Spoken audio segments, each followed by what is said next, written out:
Welcome to episode number 1 of the golf podcast with no name. We'll get there later. This is our trial run, so bear with us. My name is Alex. These are my friends Scott and Sri. I figured we would start with a little intro for each of us. Not exactly sure where the podcast is going to go, but it's going to be about golf, and our intention is to help you guys improve in one way or another and have a couple laughs along the way. We're also working on some coaching and courses related to golf, so that'll probably be a topic over the years too. But first and foremost, Scott, why don't you let us know your background with golf and life? What do you bring to the table? What do I bring to the table here, dude? So, grew up playing golf. Played high school golf, obviously.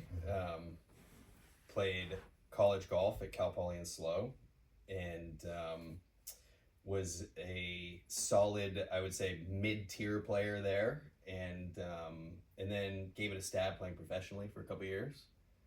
And for about 2 years, and then dove into the business world, commercial real estate and entrepreneurship, and then here I am. He was super humble about that. We played together at Cal Poly. I think you were number 1 on the team the whole time I was there, weren't you? No. Really? No, definitely not. Yeah. Okay. Well, maybe at one point I was. You were not mid-tier. You played like every single tournament. Maybe at one point maybe senior year I might have been number 1 for a while. I don't know, but there were a couple guys that were consistently sticks. Gotcha. Yeah. He was a good golfer. Cal Poly's a D1 school, and we were roommates at one point in time and played on a team together. But he moved on to other bigger and better things in life. Sri, how about you? So I'm much a golfer at a later age person. Started golf in med school, which I think is one of the classes you're supposed to do is golf as a doctor.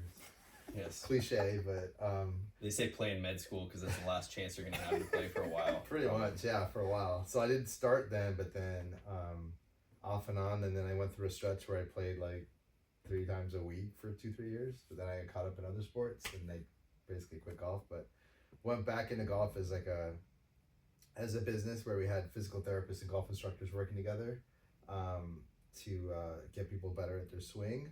And that kind of got me to meet some cool people in golf. So I started working with Brad at Juju and got really hitting the ball really well. So now I'm like focusing, like, can somebody at my age actually try to do this professionally? And working on doing that. And part of that is using my medical background to help people get their bodies in a great way and spiritually in the right way to put yourself in a frame where you can do anything you want to at a high level. And I'm choosing to do golf right now and some other things, and if we'll eventually get to like all the stuff I've done. But. So your goal is to play on the senior PGA Tour. Can I say that? Champions Tour. And the Champions Tour. Yeah. Sorry for if that's a pejorative to call it the senior PGA Tour. I mean, it was always the senior tour. I love how they changed the name as like the branding. We're gonna call it the Champions Tour. We don't want to make them feel bad for being seniors. Yes. Yeah. Which, correct me if I'm wrong. I'm pretty sure about this. But you have to be over 50, right? 50. Is that the thing? Yep. And then, other than that, there's no stipulations. Nothing. You just got to be over 50 and find a way to qualify. Yep. Yeah. And it's challenging. It's hard. It's probably harder. I mean, I don't know, numbers wise, I think it's harder as far as like the number of people that can make it on the Champions Tour that aren't already from the PGA Tour. Because there's fewer like spots, right? Because only they don't have cuts. So like, right? No, you right about that? I don't think they have cuts. So it's like only like 80 guys play each week, and it's kind of like just a traveling tour of like the same 80 kind of play. Same guys all the time. That's why you see the same people winning all the time. Yeah. It's like this club, right? You have to play professionally. I think there's like criteria. You have to be ranked at a certain number, award number, a certain PGA tournaments, where to automatically get on the tour. But if you're coming in as a non-professional or a non-PGA Tour player, then it's a very limited amount. How do they do it? Do they have a Q school? They have a Q school, and they also have Monday qualifiers basically for the weeks, and so it's I mean, coming from somebody who's not didn't golf growing up, and it's not easy. I don't want to sound negative, but like my thing is like if I don't succeed, I'm just be a really, really good golfer. I mean, it's like the worst that'll happen, right? Yeah, exactly. So, but the goal is like, can I do the right things the right way to be able to play on the tour? And like, there's obviously like scores. If I can average a certain score, then I know I'm much likelier to do it. To me, I grew up being really good at taking tests. So I said, hey, can I just make this a test and can I pass this test, right? It's like there's a score I gotta hit. Doesn't matter who's doing what that day. Like the thing about golf is like it's your playing. I mean, you guys have been on it professionally, so you know more than me. But my way of looking at it is like I just have to show up that day and perform at a certain level. Yeah. You know, and then whatever happens happens. But if I can score, you know, in the mid 60s, and of course it's like what 6,800 yards, certain degree of difficulty. They're all kind of like resort courses, so they're definitely not as hard as the PGA Tour, but it is a high caliber of people playing. I'm playing against, right? Yeah. So, am I able to get to that level and do that? And then I should maybe potentially qualify or play at least some level of golf at that thing, which is great. But my goal is to say like I can perform at that level. Yeah. You know, with this body, these injuries, these whatever I've got going through me, and build myself to be able to do that. So. Do you think? I don't know, I'm asking you this because you seem so analytical about kind of how you're going about it. Yeah. So I'm curious if you've thought about this. The way to succeed on the PGA Tour in recent years, in a large number of recent years, seems to have been primarily hit it far. Mm-hmm. That seems to not be as important on the senior tour. You got shorter courses, right? Mm-hmm. But then you got guys like Bernard Longer, who is like kind of famously not a long hitter. Yeah. Is the dominates. So is it a different optimization? Yeah, thing? a little bit, because I don't have to try to hit it 350, you know, that sort of thing. I mean, like PGA guys win who don't hit it that far, but they hit far compared to most golfers. They hit it way farther. I think most people also underestimate their numbers too. But like, I think the average is like 270, 275 on the senior tour driving distance. The longest guys hit just under 300. But yeah, I mean, but also I'm going to get the guys that win there. The short games are like ridiculous, right? Yeah, Steve Stricker and these guys can, you know, I'm not going to match their wedge play, to that level. I just have to be able to score. I think I have the luxury of being able to hit my irons pretty far right now for my age. I think it's more just getting to consistency and, knowing where your ball is going to go. Mm-hmm. That's the important thing. If I can control that, then I can modulate the scores and stuff. I'm kind of playing it analytical. Personally, like I've played a ton of sports and enjoy playing sports, but I'm not like a hardcore competitor. Like I'm not like I have to fucking win. I can't stand losing. That's not my mentality. So I kind of have to work with that, and that's why I'm just doing it on a more logical basis. It's like check these boxes. I'm not saying this is the right way. I don't know yet, but we'll see. But I can just control what I can control. So you started.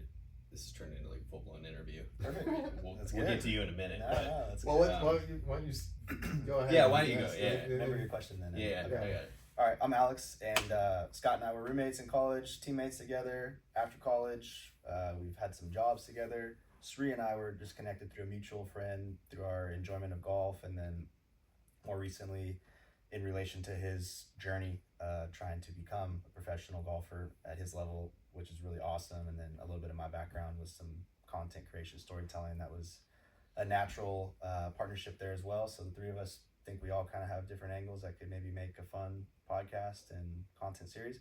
But I've been playing golf my whole life since I was 5. After college, tried to play professionally. Spent about 8 years bouncing around on various mini tours, 4 seasons on the Dakotas Tour, 5 different times playing Q School, 1 for the European Tour, 1 for the Corn Ferry Tour, 2 for the Latin Tour, and then 1 for the combo Latin and Canadian Tour, which just started last year. Failed at all of them.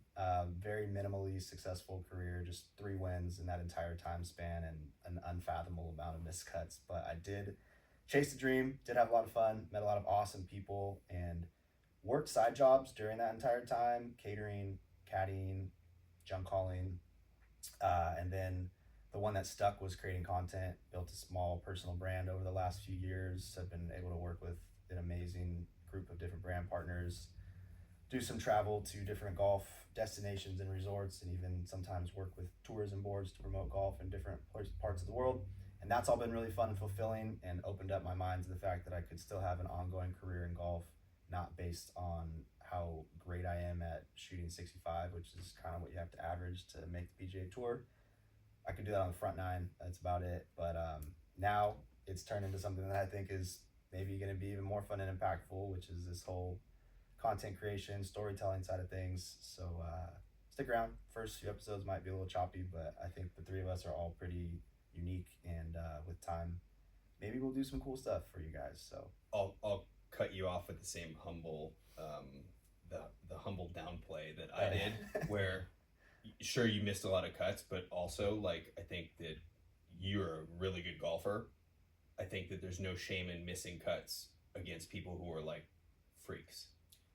Because to play on the PGA Tour, I say this to a lot of people.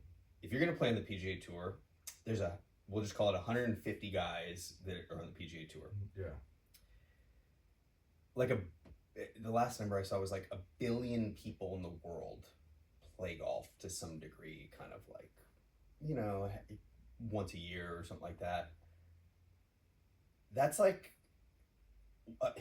not 1 in a billion, but you're 150 in a billion, which isn't that much better. So like you're a freak. Yeah. If you're on the PGA Tour, you're so good. Like you're a outlier. You're like, you just are like, there's so many phenomenal golfers that are not on the PGA Tour, and I guarantee if you go play any public course on any given day, you're gonna be the best guy that played there that day. So unless I go, of course. That's well said. I do agree with you. I just spoke to Kyle Karzisis last night, another pro golf friend of mine, and to his point, when your peer group is these guys that are literally at the Korn Ferry level, some of them getting to the PGA Tour level, +7, +8 handicaps, compared to them, you know, my best days, I get kind of close to these guys, but they're doing it consistently week after week, year after year, and I just never could do that. I still sometimes shoot over par, and that's, you know, going to make you miss every cut anywhere in the world, no matter what mini tour you're on. And so speaking to Kyle last night, this guy has gone to second stage Korn Ferry Q School 3 times, missed out by just a few strokes this year, which would have put him in some part of Korn Ferry Tour status for next year. That was my main travel partner and practice partner over the years that I was pursuing it. So I do think part of that kind of negative self-belief about how good I was just comes from comparing to the absolute best in the world, which is double-edged sword. It's amazing because it pulls you up, because you're just always chasing and in pursuit of the guys that are truly the best. And I consider being friends with some of them, like I feel lucky and honored to be friends, because I've never met harder working people in my life than some of these mini tour pros that you've never heard of, but if they one day were able to get it to start on the PGA Tour, you would be just as impressed by their ball striking and their short game and their putting as you would be by Tiger Woods and Scotty Scheffler. But as Scott said, it's just such a infinitesimally small fraction of the population of world golfers that ever see the light of day on the PGA Tour or European Tour, Korn Ferry Tour. All the other guys get forgotten. And a big part of my storytelling journey over the years has kind of revolved around that. That was probably the main thing I became known for, was documenting that mini tour life, doing a lot of interviews with my other friends that people hadn't heard of, but were legends at these mini tour circuits. And I still continuing forward, and we'll bring some of them on this show. That's a big part of, I feel like my purpose is helping those guys get a little more light on them, because typically, as I learned, it's almost impossible to document your own journey successfully and also be good at that journey. It's one or the other. You're either a successful storyteller and you're great with cameras and scripting and editing and posting and managing an audience, or you're a sick athlete. But the friends of mine that are the sickest athletes, they don't even, college didn't have Instagram. They have but it's like what we were talking about. You have to be so good that like nothing else matters. Exactly. You know, it's like on track. Like I remember there was this there's this quote, I don't even remember who said it, but he was talking about 50 Cent, and it's like this thing, I think that you and I have shared it at some point, where he's like, I was talking to 50, and 50's like, I don't care about no party. I don't care about like sleep. What is sleep? Sleep is for those people who are broke. And it's like when you're so focused on something, because you have to be so good, a lot of times like everything else, like you're not balanced. Like you don't have a balanced life. Yeah. You can't do everything because you have so many eggs in one basket, and there's no way to avoid having those eggs in that basket. If you're gonna be that good, you better believe you got to put those eggs in that basket. That's a topic I'd love to all three chime in on. What it takes to become extraordinary. By definition, extraordinary is out of the ordinary.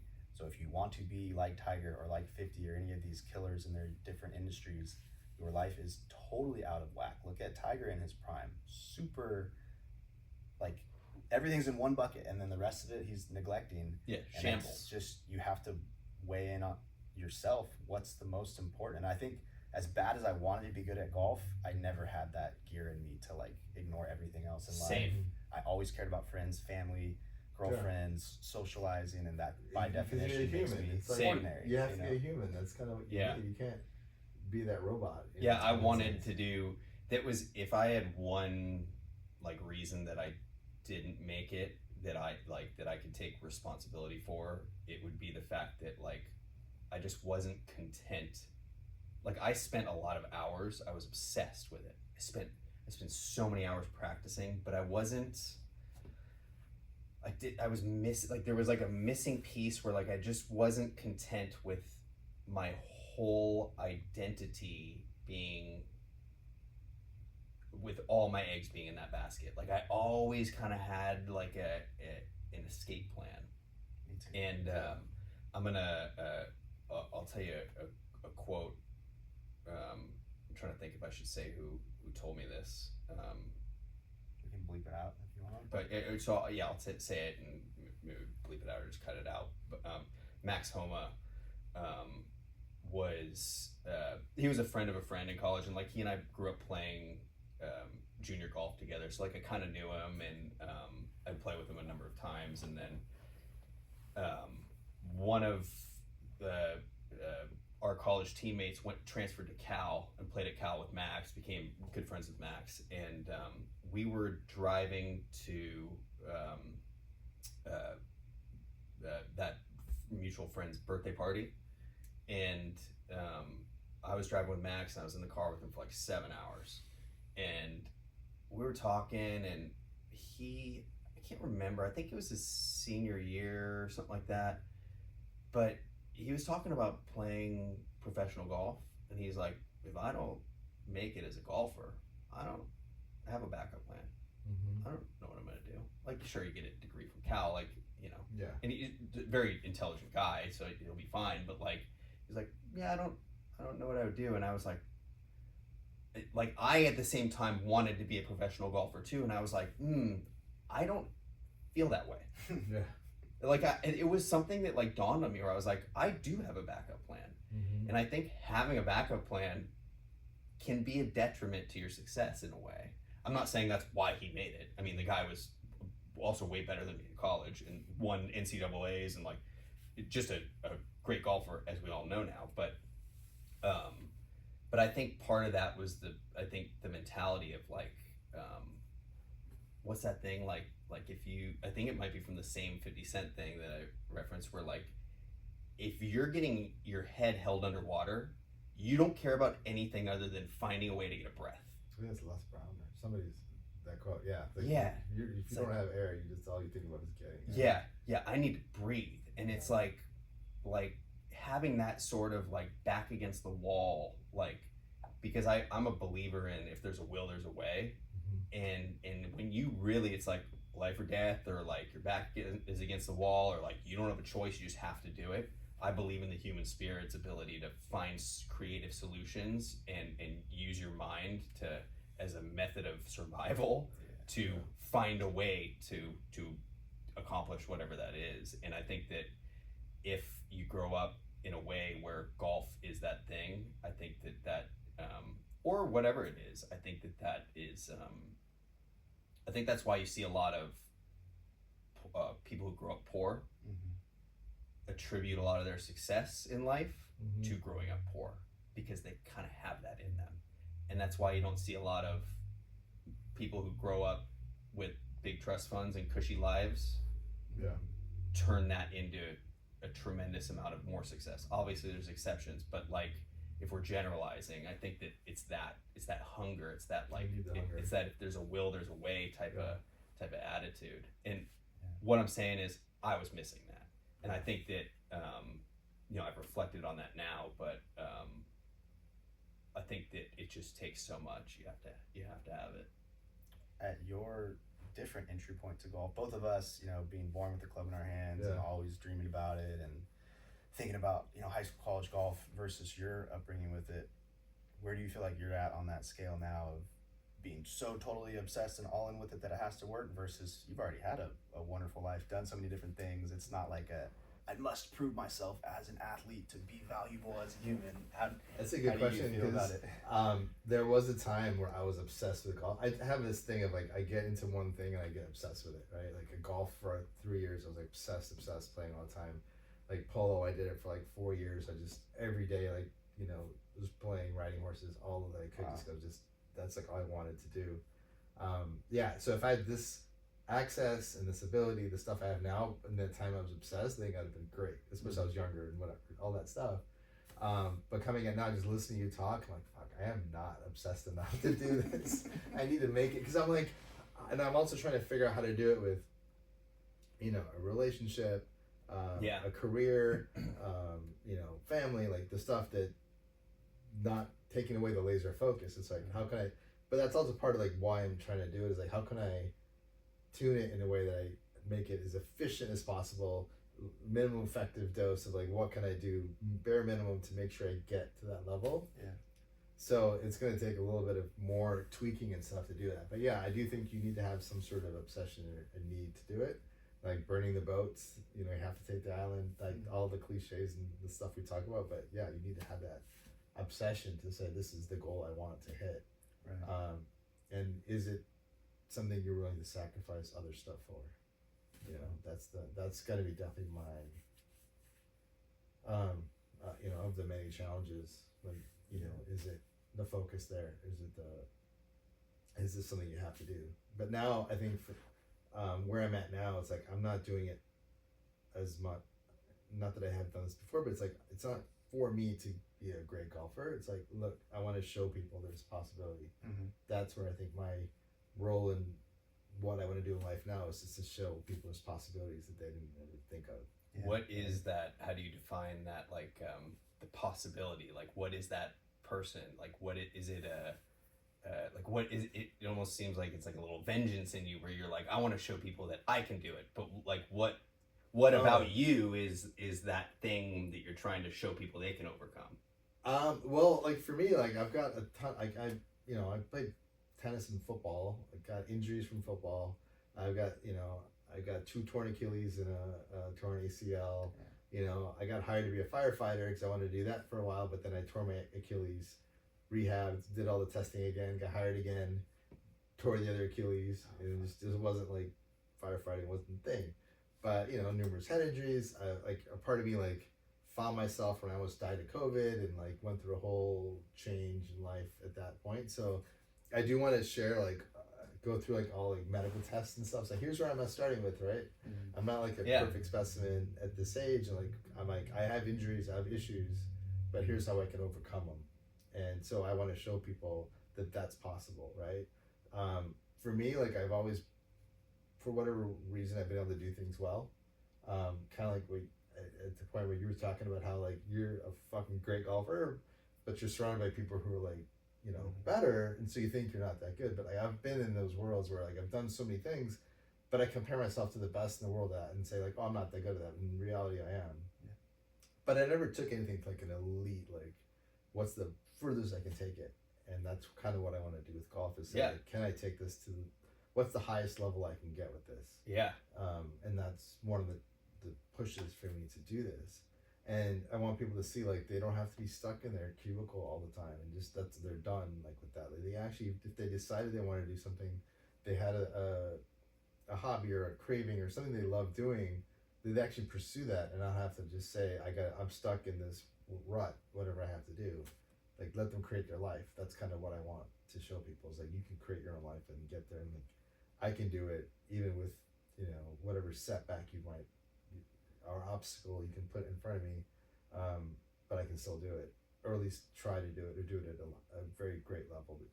That's kind of what my interest in doing this for right now is. Yeah. I don't have this burning desire to go play with a bunch of 60-year-olds on the Champions Tour. It's not like the thing I want to do with my life, but it's like I don't know. It seems like fun. that's what all the golfers I coach is like. Brad's like, yeah, dude, it'd be great. You play resort courses and they're eating like steak all day. No cut. It's like I think that's what they call it, the Champions Tour. It's like a winner's tour. It's like a parade. They've already earned it. They don't need to. It's like. Yeah, I'm sure they're all just like, I think a lot of them have like their wives caddy for them and stuff like that. Yeah, it's just like it's vacation. It's a paid for vacation. It's a paid vacation. Does that mean everyone gets a check every week if there's no I think so. I think if you're in the tournament, you get a check. I think so. Yeah. That's amazing. I mean, granted, they're not huge, but I think that it's like their retirement plan. That's Crazy. That's the only level of pro golf, male or female, that has a salary.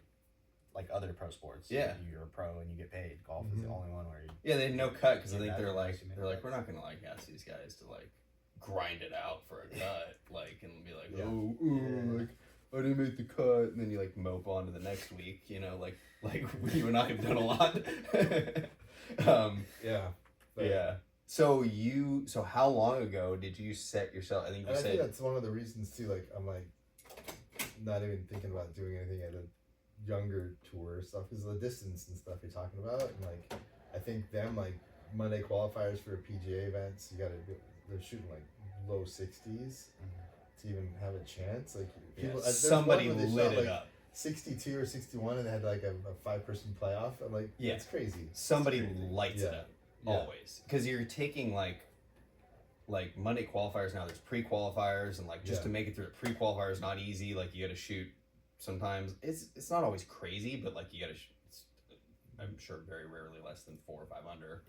And not always an easy course.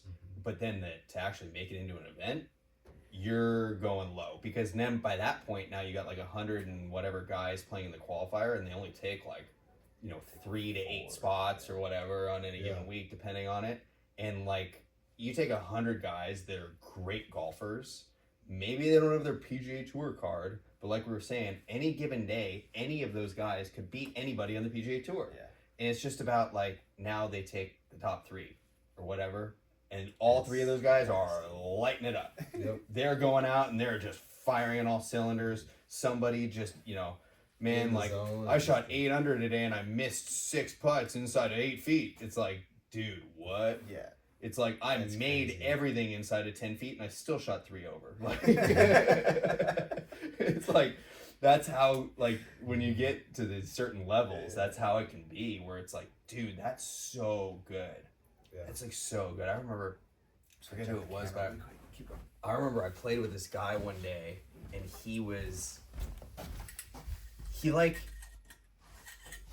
the way that he hit his tee shots, my kryptonite playing golf at an extremely high level was my driver. I just never really felt confident with it. I hit it plenty far, but I struggled with accuracy, and sometimes I would pump one into the houses.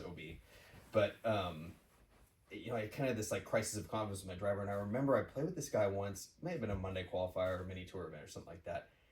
And he would just step up, he'd barely even look at where he was hitting it. He'd just step up, full swing, pipe it down the middle, way farther than I hit it.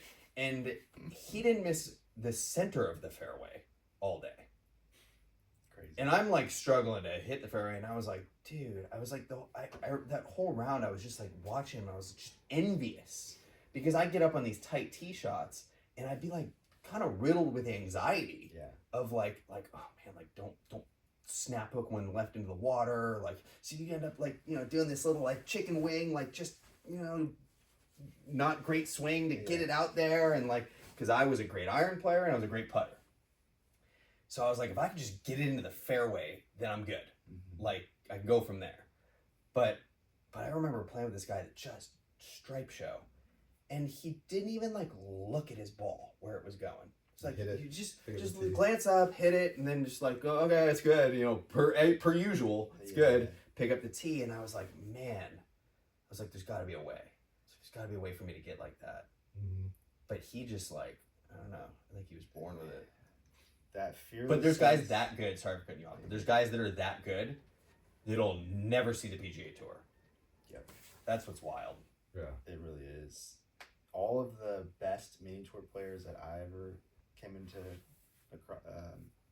circles with, you may not know these names as much as we do since it's just kind of our peer group, but I think guys like Brady Calkins, Matt Piconso, Alistair Doherty, all three of them got to the Corn Ferry.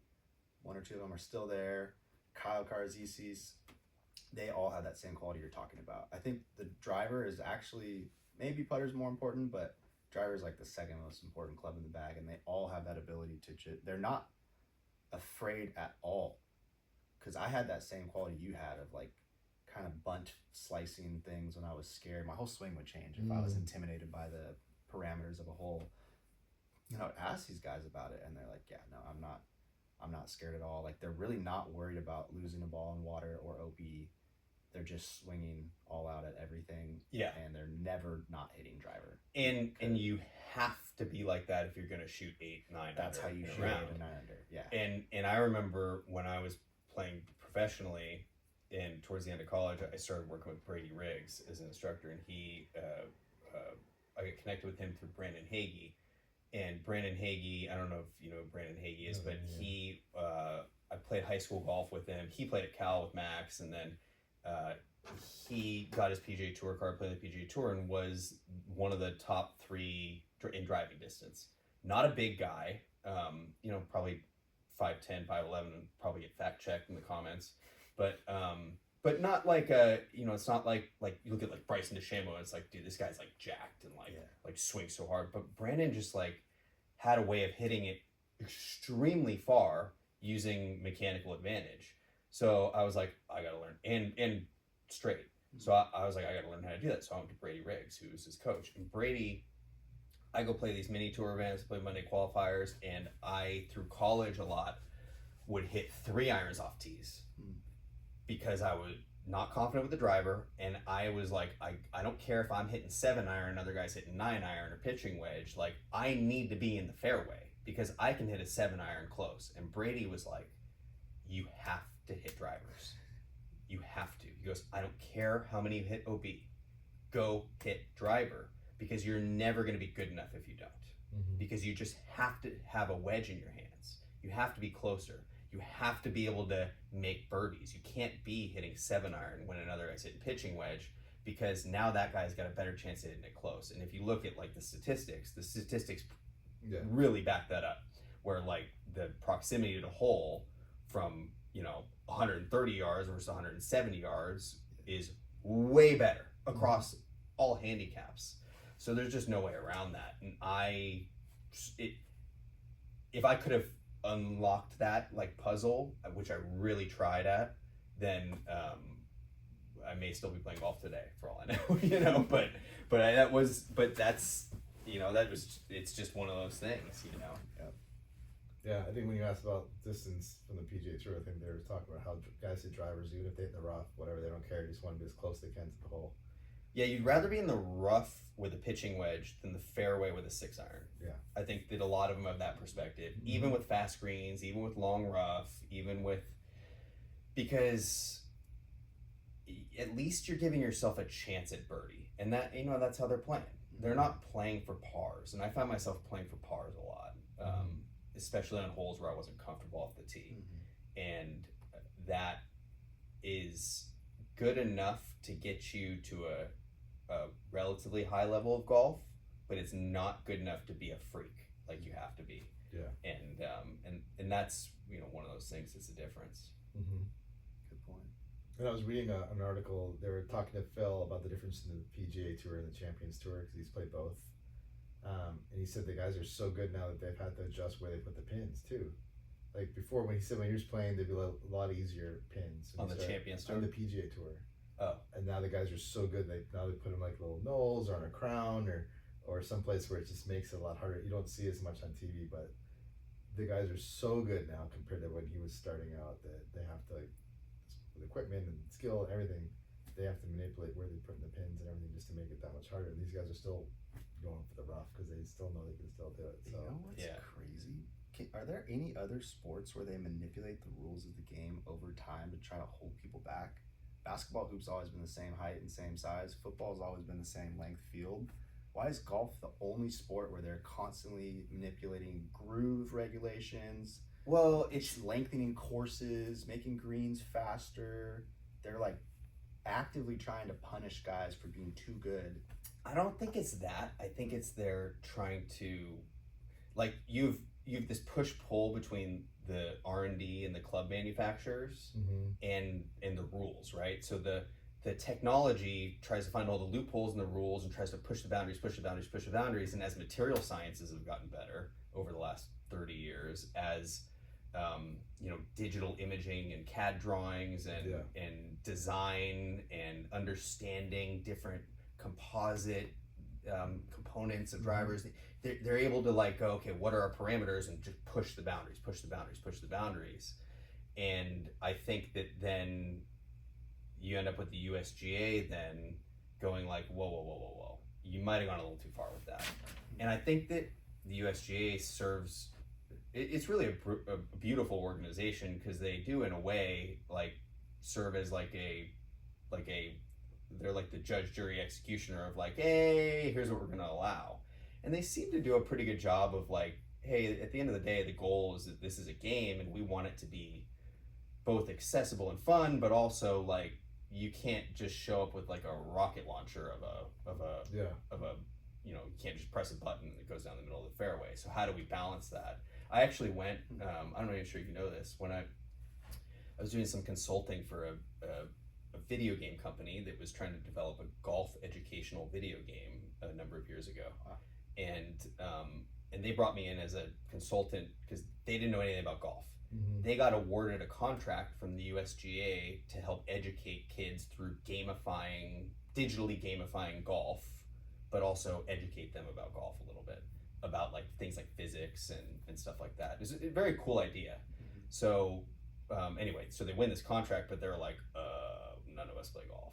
So I love that they even went to go for the contract. They have no idea about golf. Right. That's impressive. Yeah, well, they were an educational video game company, so Okay. I think somehow they got looped in with that, and I don't know if there were maybe not that many people applied for it or what, but so as part of that, we went and visited USGA headquarters. It was very cool.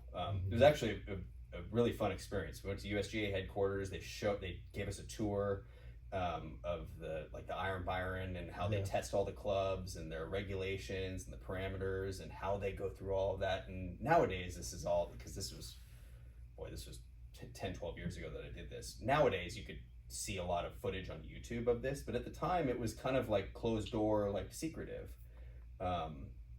And that was so eye-opening to me, because I had never really, like, all I knew about the USGA before that was the fact that they're the rules organization, and, like, yes, I knew they, like, put parameters on clubs, but I never really, like, understood what went into that. And they test everything. I mean, every little, like, they're just in there, like, little scientists, just, picking away every golf club, going, how does this line up? But it is, you're right, it is interesting to have a sport that changes the rules.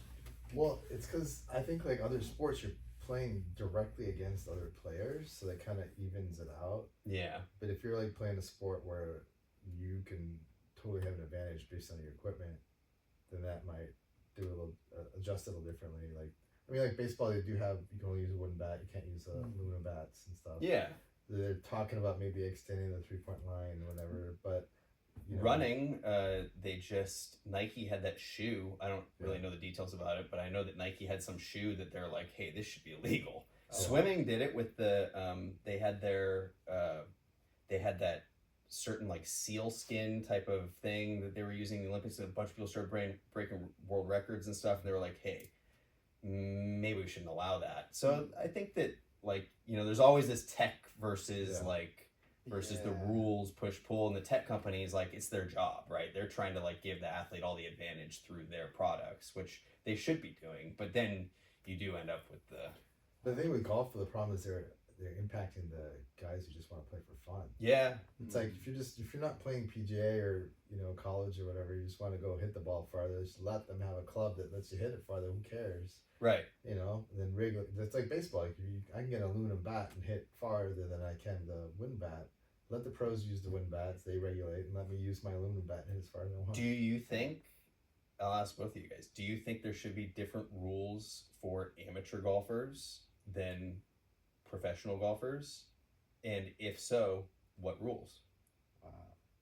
In competition, like, no, if you're competing as an amateur, of course it needs to be regulated. But yeah, for the dude trying to play just once a week or whatever, use whatever driver you want, use whatever monster golf ball you want. Like, yeah, make up your own rules like we talked about. It's your game. Do have fun. Drop it off fairway. Yeah, you don't have to play it as it lies. You can put it wherever.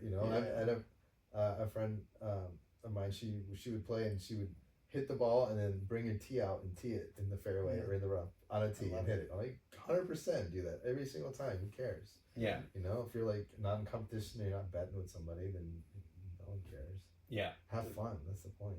The thing that I think, while everything you said is true regarding some regulations on equipment and other sports, there's still no other sport where they're lengthening the distance of a lap in the pool, the height of the net in tennis. They're not messing with the actual framework of the game that all the rules in the history book for the last 100 years are predicated on. Yeah. In golf, they're making it way longer. There was no such thing as a 8,000 yard tour course when Bobby Jones was playing, and it's unfair, I think, to say Bobby Jones' record is standing forever and no one's beat it when people are clearly progressing and getting stronger. Bobby Jones was not lifting weights before the Sunday at the U.S. Open. But Brooks is, Bryson is. Guys are just straight up better, and it makes the oligarchs angry because they're like, but what about Jack Nicklaus's records? And it's like, honestly, all right, dude. Yes, I agree with you. This is a 5-wood. This is a Jack Nicklaus, but McGregor Muirfield model. Equipment has progressed in 5-wood. all other sports too, though. Right. No one's saying you can't push technology. But what I'm saying is, under no circumstance should you be allowed to change the course that the game is. But it's all played on. relative, right?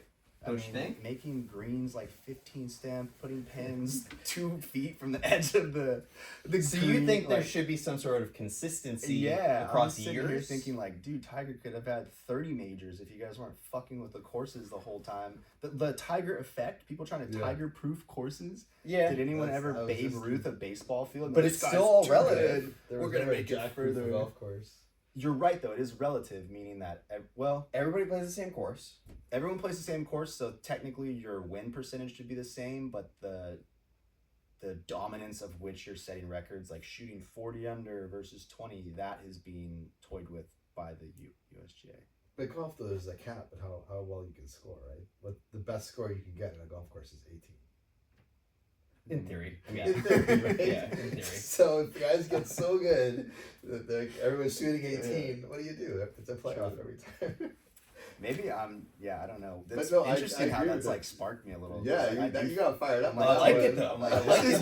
Let's keep rolling with it because I actually disagree. I think that they here's what I don't like. I don't like changing the rules in response to one person. Yeah. Because like Tiger proving a course, that's not cool. Yeah. It's hey, this guy's winning so much because he hits it so far, but he's playing with all the same equipment. Right. So I don't like then that you make the course longer so that guy has a disadvantage. That's not cool. Yeah. That's not cool at all. But dude, this is a 5-wood from I don't know what year, but from BC. But this a 5-wood nowadays literally probably goes twice the distance, especially if you're factoring in the ball that you're using. Yeah. I mean, you hit this 5-wood into the wind with a spinny wound golf ball. It's gonna go 130 yards. If you're a PGA Tour player, you stripe it. It's not going very far. That's true. And that's just not the case now. So what do you do then? Do you make the course longer, or do you make it so that the 5-woods can't be made of metal and they have to be whittled out of wood like this? what's the solution to that? And I think that the USGA has tried to balance that, right? Yeah. They've tried to go like, okay, it's not reasonable, like, for every golf course, there's 15,000 golf courses roughly in the United States. Every one of them cannot be made longer. It's a real estate problem. Like, there's people have yards that go up to tee boxes. You can't just move the tee box back. Like, it's not an option. That's unreasonable to ask these golf courses who are already, a lot of them, not financially super stable to make adjustments. But when you get to the PGA Tour, I think it's like all bets are off. And you want to see me get passionate? Here's what I go back to: is at the end of the day, the PGA Tour is for entertainment. Yeah, it's pure entertainment. And let's make it fun to watch. Yeah. I don't care I want to watch the best players playing the best, and I want to watch them do things that nobody else can do. Yeah. And that's why I'm watching them, and I'm not going out and sitting on the 18th hole at my local public course and just watching people come in and 3-putt from 8 feet all day long, because I want to watch good players play good. Yeah. And I think at the end of the day, like, you know, the USGA and the PGA Tour are separate organizations, but obviously the PGA Tour generally defers to the USGA and RNA, the British version or European version, for their rules. But I think that it is a push-pull. But I do think, to get back to what we were saying about should amateur golfers have different rules, I think that I agree. It's like, make it fun. Mm-hmm. Like, as long as you're being honest, like, don't go out and like tee it up in the middle of the fairway and be like, I shot the course record today. It's like, okay, like, maybe for you, but like, if you're gonna like compare, like, at some point when you do start keeping score, in order to compare apples to apples to somebody else playing golf, you do then have to abide by a common set of rules. Like, not, it can't just be free for all. Related to that, I heard Max Homa, there's been some debate, I don't know if you guys know about, like, should the PGA Tour change a rule saying that if you hit your drive in the fairway and it's in a divot, you should get to pull it out of the divot. Yeah. And Max Homa, I appreciate his perspective on this, because he responded to that and he said, I absolutely disagree with this 100% for the PGA Tour. If you're a golfer playing and you're paying a green fee and you hit it in the fairway and you hit it in a divot, 100% pull it out of the divot. Yeah. And you should play off grass. I like that. But on the PGA Tour, play it as it lies. And that's where, like, I do think that things like that, it's like if you're playing a competitive tournament, the rules are different. If you're playing for fun, and even if you're keeping score, and you could come in and tell your buddies you shot 75 today, and like, we all know people that do this. It's like they come in, they're like, oh, I shot 75 today, and then you start thinking, you're like, yeah, but you took like a weird drop on that hole, and mulligan here and whatever. Mulligan there, and it's like, dude, like, you didn't go back to the tee when you hit it OB, and technically you're supposed to, so like, it's like 75 with an asterisk next to it, right? But like, that's, most people should be playing like that, because the rules are very restrictive if you're going to play tournament caliber golf. That's another thing people don't realize is, like, you know, a lot of people will hit a couple putts on a green and be like, oh, 3-4 feet, like, I'll pick that up. That's good. Yeah, that's good. Yeah, dude. Try being on the PGA Tour, having to make a 3-footer, which, you know, they are 99% from 3 feet, but you still got to make it from 3 feet. When you know that your livelihood and your ability to pay your mortgage depends on it, good luck. Plus, you know, the fairway thing, like we talked about public courses, you know, you're in a divot all the time. So, yeah, you know, it's like you never take the ball out of a divot. But, on the PGA Tour, they've got less divots. Well, it's funny, though, because they all tend to hit in the same area. Right. So you feel like they would have more divots, but, if you're in a shitty course, you move the ball. Move the ball, man. Have fun. But you can't, you're right, though. You wouldn't say I shot a 65 because moving the ball here or whatever. Yeah. But the guys I play with would love to take the higher scores if it's not online friendly. Oh, they're sandbagging. Horrible. Yeah. I have like PTSD from playing with these guys. That's probably my biggest drawback to playing well is my PTSD for the guys I play with. I have never, I've never played. I've kept a handicap, but I've never. I think because I'm like +1, I've never like used it. Mm-hmm. Well, let me reframe that. I never use it to my advantage. Yeah, it only hurts It you. only hurts me, At a right? +1, you're only getting hurt. But At I a 15, you're doing good. but I've never like the psychology of going like oh, I like shooting a high score I never because had it that helps my either. handicap. Like Yeah. I could never be like that. Like that doesn't work with my brain. Yep. I have to try to get the lowest score possible. Like I don't care if it hurts me in a future competition. Yeah. Like I don't know. Yeah, That's just my the brain. thought is like, what's the highest score I can shoot and still win? Yeah. Or win money. I get why people do it. I'm just saying, yeah, that's Yeah. just their objective is not the score, it's money, Right. or winning, and so they're gonna be like, yeah, what's the worst I can do? And then like, I'll shoot low today, but then I'll go play with a bunch of amateur or worse guys next week and shoot 100, but today I'll shoot 72. Yeah. It's like that mentality. It's just, but what about trash talking? Because speaking of PTSD with my guys, when you're playing tournament golf, is there like a lot of hardcore trash talking, like Tournament golf? Never. Competitive level? Yeah. No, zero. zero? Like Zero. nobody's like saying So- shit about your so girlfriend dead serious. or No, like zero. talking whatever. Nobody's like saying something. Oh, that's a weird swing. Would you let your car? Or like, hey, are you breathing? Are you breathing in or out when you putt? Like that. That's No, sort of stuff. that- Zero. would be You know sad. why? You know why? Because you go and maybe you're playing with 2 or 3 other guys. Yeah. But like there's 100 guys in the tournament. So like if anybody's focused on screwing up one guy that bad, it's like, okay, dude, instead of getting 56th place, you got 55th place because you screwed over one guy. Like the nice thing about golf is it like kind of like you were pointing out earlier is Yeah. at the end of the day, you're playing with other people, but you're playing your own ball. Yeah. And at the end of the day, you add them up. And then it goes up on a scoreboard. Yeah, no, competitive golf wasn't like that. Like college golf, we go play with our buddies or whatever. Yeah. Like I trash talk more now than then. Okay. I like it. It's fun for me. You go. Well, trash talk is fun. Talk These shit. guys, we go deep psychological trauma stuff. That's a sandbagger. Try Yeah. to win money. Yeah. Country club guys will do that, but Yeah. not at a competitive level. It is a totally different vibe because it's Dude. everybody when you really play tense. high level competitive golf Mm-hmm. has a really healthy respect for how difficult the game is. Yeah. Yeah, and that's what Brad was saying. 'Cause he's played a ton of competitive golf. He's just like, no one cares. They're just playing their game. They're just trying to make money to pay rent. Everybody is, no one's in your and shit. everybody's in their own struggle. Yeah. So like, no, everybody like, if anything, playing a competitive golf round sometimes has been like lonely in a way. Okay. Because you're No like talks. people like sometimes you're like, dude, this guy's just in game mode. Like I literally just Yeah. played. I was with him for 5 hours. Didn't hear him say a single word, and like I said good shot to him once, and he just glared at me. So like. Yeah. It's So like if that. anything, competitive golf can be the other way around, where it's Okay. like they don't care about you at all. It's like just laser focus, right? What do you think? Totally. Yeah. Many times I would not even.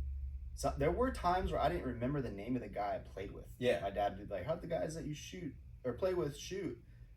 Like, what were their name?" I'd be like, "Fuck, I don't actually remember." Like, I kept one guy's score and then the other guy, I'm not sure. And I would like intentionally not watch them swing and not watch their I can't do shots that and now. like. It's tense. There's varying levels, just like everything in life. Some guys are pretty kick back and chill. Yeah. But most of them not. Most of them are like, it's a job. It's intense. It's not weekend golf for fun. I'm not having any fun at all. This is like, fucking, Yeah. it'd be fun if I make a check at the end. You can buy groceries. No, it's Like, intense because especially professional golf when you're playing for livelihoods, mini tours. It's intense I have because a lot of tense moments with people. especially Yeah. mini tours because like guys are putting up money a lot of times they don't have. Yes. So like you might pay $3,000 to play in a mini tour event, between entry fees, travel, and practice rounds, and you gotta pay a caddy sometimes and all that stuff. And like a lot of guys like that sometimes is their last $3,000, or they've been bartending for a month and a half to save up that money in tips so that they can play in this event. So like they're taking it super seriously, Yeah. and they're looking at like this is their ticket. So they're not there having fun. Yeah. And if anything, like I dislike that. Like it'd be great to like I think that's one thing with the senior tour where it's like I think there's a little. This is just my perception. I don't know if it's true, but I think there's maybe a little bit more camaraderie and like same guys every week. They get to know each other, a little less pressure, no cut, and I think that's kind of like what they were going for. But mini tour competitive golf ain't like that. No. I personally think that could be like the most hyper competitive, tense arena of sports there is. All other sports, when you're a pro, you're already getting paid. You're on the NFL team, you're on the NBA team, MLB, soccer. You get a contract. All come with contracts. Golf is the only sport where at the mini tour level, which would be comparable to D League in basketball or minor leagues in baseball, there's no guaranteed pay, and so it's just like you're actually paying. You're actually paying even on the PGA Tour, that's a 100 misconception people don't understand. Is even the PGA Tour players lose money if they miss the cut. Yeah. And at the mini tour level, you're paying $100,000 a year if you want to have the best chance and play all the tournaments and do all the travel. I did the math on that in the video, and it was one of my most popular videos ever. Thank you. Yeah, put a link to that.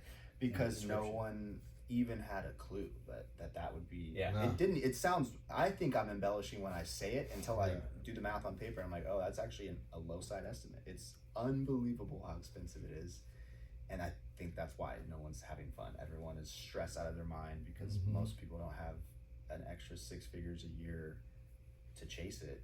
So you're taking out loans, or you're working a second job, or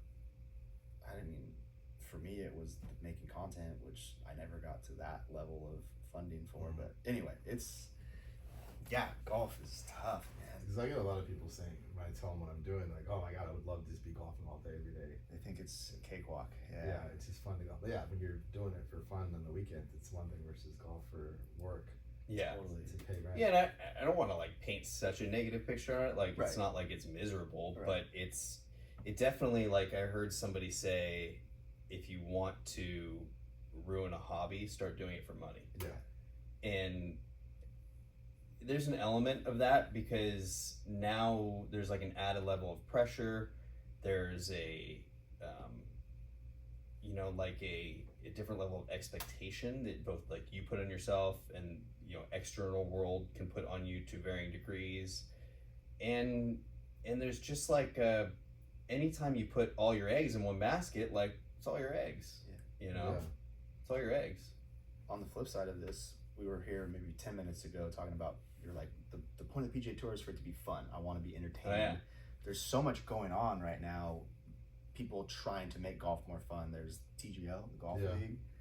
Obviously, Live in the last couple of years, they're putting out influencer tournaments. The Creator Classic. Do you guys hear about that? No, I didn't it hear was about for the top YouTubers. They put them on a PGA Tour course, televised it on the Golf Channel, and I forget who won, but there are more iterations of that coming out this year because the studies are showing that like people almost care more about the influencer golfers than the PGA Tour players. I'm glad you brought us back to this. Yeah, because I'm passionate about this concept. The PGA Tour is for entertainment. When Live came out, I was like, oh, this is kind of a cool idea. They're gonna do golf, but like little loosey-goosey. It's gonna be more fun, like maybe not so uptight, like that super seriousness, and I was like, that's an interesting idea. I go, you know what? There's probably a market, because my business mind starts clicking then. I go, there's probably a market for that, where people want to watch somebody who's not just grinding, super serious, kind of maybe boring, not to entertaining PGA Tour players, but like a lot of them are so serious because they got all their eggs in the be serious, play good golf basket that they're not worried about being entertaining. And I thought that Live was going to be such a breath of fresh air I thought there was going to be plenty of room in the whole sphere of golf for both things. For the serious PGA Tour, and then Live was going to be a fun tour. And I thought they were going to do crazy stuff. I thought that they were going to like put the pins in wild places. I thought that they were going to play silly holes. I thought that they were going to like maybe not abide by USGA rules and use different typs of clubs, or like just do silly stuff. Maybe one of the 18 holes is 3 feet wide, and like you get guys holing out from the middle of the fair. Just like change it up, like make it way different. Yeah. And then I've been disappointed. Like I think a lot of people have. Where like I don't think that the Skull Crushers having a team name like that makes it more entertaining, and like I get what they were trying to do with like a team thing, but like it doesn't make it more entertaining. So I think they kind of missed the boat with that. And then I think that it's as time has gone on and as they've gotten a lot of PGA Tour players and as they've searched for funding probably, and as they've then gotten in talks with maybe somehow potentially in the future merging with the PGA Tour to some degree, I think that they have sort of then even more so made their product more bland and watered it down to kind of go in the same direction as the PGA Tour. Now that leaves an opening because I still strongly believe that there's a market for people who want to watch an entertaining game of golf. You see it with like these the 4-person matches where like a couple weeks ago was the Bryson and Brooks and Rory and Scotty Scheffler thing. And you see it with that where like I see what they're going for with this, where like these guys are mic'd up and like that's where it's like these guys aren't normally mic'd up. I want to hear them talk shit. Yeah. I want to hear them heckling. I want to hear them doing silly things. But then like you can't like it's like you're taking serious golfers and you're putting them then in this thing where you want them to maybe not be so serious, but they still are. Like that's just what they do. They're racehorses, these guys. They're professional golfers. They're not gonna all of a sudden let their hair down because you know why? They got sponsorship deals. Yeah, they can't say things they want to say. They can't do the things they want to do. Yeah, they got their agent in their ear and their manager, and I get it. Like I don't blame them, but like at the end of the day, they have to focus on where their eggs are, and their eggs are in the basket of playing good, high level competitive golf. So they go out for these silly exhibition matches, and like I'm always a little bit disappointed when I watch them because I'm like, number one, I don't like it's a lot of times it's pretty clear that they don't care who wins. Yeah. So like, okay, if they don't care who wins, do I care? Right. Probably not. And then it's like, oh, like we're donating this money to charity. It's like that's great. I love that, but like, does that make it more entertaining? No. Right. So like. And then they like will do like, oh, this is the such and such rule, and it's like closest to the pin gets to donate $10,000 to it, but it's like no one cares. It's like, do they even tell the players before the hole that that's what it is? And like, and then they put mics on him, and they're like, how'd you hit that? And he's like, oh, like it was a little off the heel, you know, we'll find it. And like, well, it's like it's like, dude, come on, like I want to see the uncensored, I want to see the heckling, I want to see guys like, you know, I want to see like the weekend warrior style out there, but also good golf. Enter influencers. That's right. Why. Because everything you're saying is 1,000% true and validated. I think most people feel that way. And influencers don't have that same leash on them to be owned by the PGA Tour and the USGA and all these television networks. They can say whatever the fuck they want. They have the opposite thing. They're encouraged to be. Their whole key performance indicator is the amount of attention and the amount of entertainment value that they give. So they have the whole opposite angle, which is why I think that there's an opportunity for that. Another thing is the TGL thing. Mm-hmm. I was like, this is a cool idea. You got these guys, they're all in a place, you can get them mic'd up, it's a loosey-goosey team event, maybe you get a guy drinking beers, but like it's just not that fun. The most fun thing I saw so far in that event was two things. Kevin Kistner blading a ball out of the bunker that the guys laughed hysterically at, which like imagine that. Did you see this clip? No. This is amazing, actually. Kevin Kistner blades a ball out of the bunker, hits the pin. It hit the pin, which is like, what are the odds of that happening? You totally scold it. But he like it's also like people like watching PGA Tour players hit bad shots because it's very like humanizes them, and you're like, oh, like you just said, I've done that. You know, I think everybody like has this idea. Like I had an idea for a golf Instagram once where like it was like PGA Tour, like I forget what it was called, but like I had this idea of like just clip all the shittiest shots that PGA Tour players hit because like it disarms the game. It's like, dude, and actually I have seen the PGA Tour will start posting things. Like I saw one the other day of a guy like blading a 3-wood and then he like hold out his next shot for birdie, and I was like, dude, see, that's cool. Yeah. Because like people want to see, because when you watch a Sunday on the PGA Tour, you just see the good players playing good. Yeah. Like, And I you want to a lot see of the. people putting. That's also Right. kind of annoying. A lot of putting. It's a highlight reel then too, and then it's like, oh man, like these guys are so good. Like I'm never gonna be that good, but like I want to see the 1 in 1,000 shots that these guys just cold shank one sometimes. Like it's like that's funny, and then but what was cool in the TGL thing to get back to that is like he bladed it into the pin. It like ricocheted and Max Homa and Tiger on the same team. They like dodged it. They like Max like literally flinched. It was kind of funny. And then they were just hysterically laughing about that. And like it's great to see that because now you get these guys just like, oh, he actually then also holed out his next shot, which was kind of amazing. Which just shows how good those guys are. But it's just great to see like that type of camaraderie and like laughing because that's like entertaining, right? And then another entertaining thing I saw was like Ricky Fowler like whispered to, I forget who it was, but whoever was putting, like, hey man, that's good. And the TV can hear me saying that, but like nobody in the stadium knows that's good. But like I want you to hit it anyway. So he hits the putt, and Ricky throws the flag stick down in front of the putt just to like act like he's just messing with them to block it. And it's like a good little funny like like I do that to my buddy on the course, like kind of a moment. Like I think that there needs to be more of that somewhere in the game, and it's good to see these little flashes of it. I still think the TGL thing, it's a little too serious, but I think that's what happens when you take racehorses and you stick them there. Yeah. You know? I think you're right. I think we're always going to be slightly disappointed when they try to plug the best in the world into these fun, don't give a shit formats because it's just not authentic because they do give a shit because that's how they became who they are. Yeah. The influencers that are incentivized to not give a shit are always going to fill that role better. And I think it's not going to happen overnight, but we've been moving that way for a couple years. And I think it's only going to be more like that in the future where we see they're putting legitimate tournaments together for golf YouTubers and they're hyping it up and micing it up. But I also want to see good players. Some of them also 3 or 4 years ago, I feel like there was maybe no other professional golfer with a social media following. I felt like I was one of the first people that was like actively pursuing pro golf, could break par, and was also documenting it consistently. Now there are a lot. There are even Korn Ferry Tour guys with big followings that document everything they're doing in their practice rounds, and it's sick to see. PGA Tour actually prohibited it.